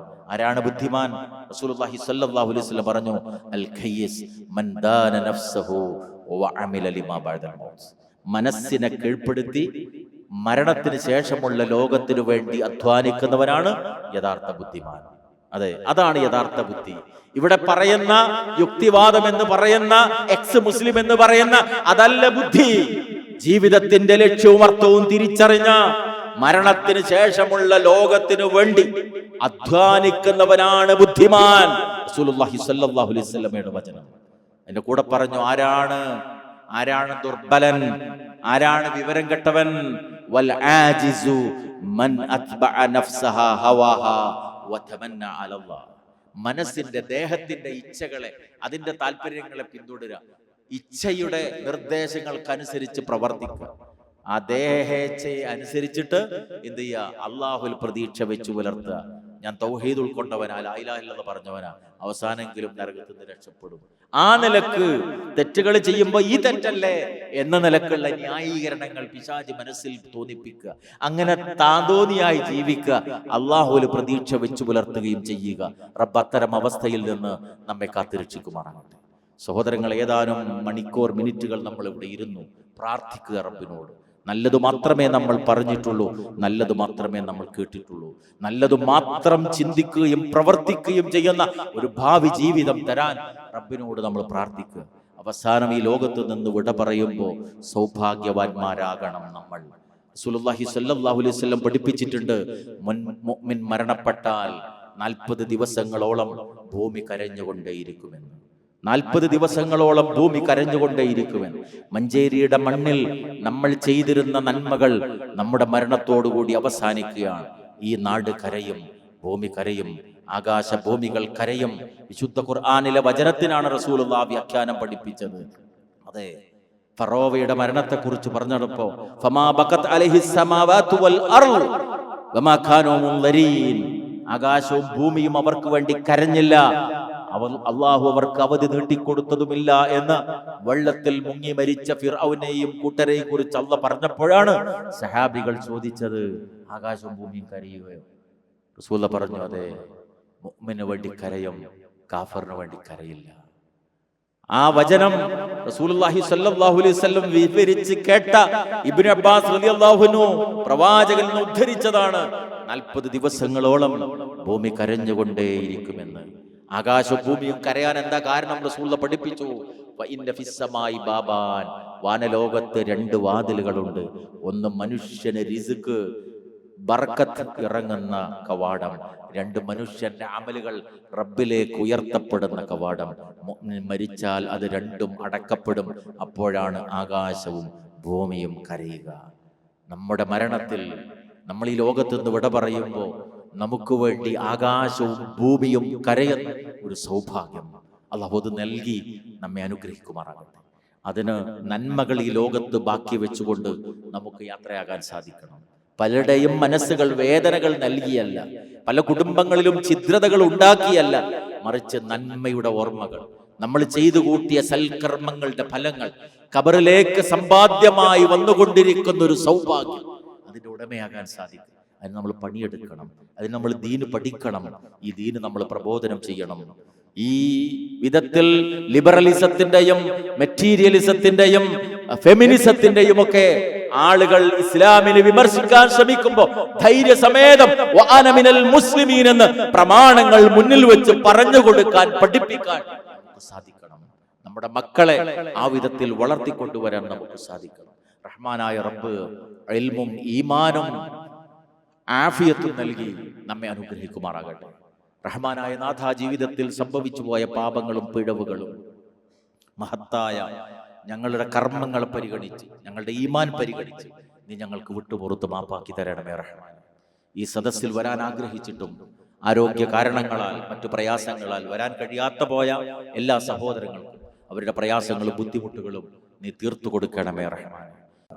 റഹ്മാനായ റബ്ബേ, നിന്റെ ഖുർആനിനെ സ്നേഹിക്കുന്ന, അതിനെ ഹൃദയത്തിന്റെ വെളിച്ചമായി സ്വീകരിക്കുന്ന, നിനക്കിഷ്ടപ്പെട്ട പരലോകത്ത് ഖുർആന്റെ സാക്ഷ്യം ലഭിക്കുന്ന മഹാഭാഗ്യവാന്മാരായ നിന്റെ അടിമകളിൽ നീ ഞങ്ങൾ ഉൾപ്പെടുത്തി അനുഗ്രഹിക്കണമേ റഹ്മാനെ. ഞങ്ങളിൽ പലരുടെയും മാതാപിതാക്കൾ ഇന്ന് മണ്ണിനടിയിലാണ്. അവരുടെ ഖബർ ജീവിതം നീ അവർക്ക് സന്തോഷകരമാക്കി കൊടുക്കണമേ റഹ്മാനെ. സ്വർഗ പൂന്തോപ്പാക്കി അവരുടെ ഖബറിനെ നീ മാറ്റണമേ റഹ്മാനെ. മാതാപിതാക്കളിൽ നിന്ന് ജീവിച്ചിരിക്കുന്നവർക്ക് ആഫിയത്തുള്ള ദീർഘായുസ് നൽകി നീ അനുഗ്രഹിക്കണമേ റഹ്മാനെ. ഞങ്ങൾ കഷ്ടപ്പെട്ട് പോറ്റി വളർത്തുന്ന പ്രിയപ്പെട്ട ഞങ്ങളുടെ ഇണകളും ഞങ്ങളുടെ സന്തതികളും പരീക്ഷണമായി മാറാതെ നീ കാത്തിരക്ഷിക്കണമേ റഹ്മാനെ. ഇണകളിലും സന്തതികളിലും കൺകുളിർമ ലഭിക്കുന്ന മഹാഭാഗ്യവാന്മാരിൽ അല്ലാഹുവേ നീ ഞങ്ങൾ ഉൾപ്പെടുത്തി അനുഗ്രഹിക്കണമേ റഹ്മാനെ. അല്ലാഹുമ്മ ഗ്ഫിർ ലിൽ മുഅ്മിനീന വൽ മുഅ്മിനാത്ത് വൽ മുസ്ലിമീന വൽ മുസ്ലിമാത്ത് അൽ അഹ്യാഇ മിൻഹും വൽ അംവാത്ത് ഇന്നക മുജീബുദ് ദഅവാതി യാ ഖാദിയൽ ഹാജാത്ത്. ربنا تقبل منا إنك أنت السميع العليم وتب علينا إنك أنت التواب الرحيم. ربنا آتنا في الدنيا حسنة وفي الآخرة حسنة وقنا عذاب النار.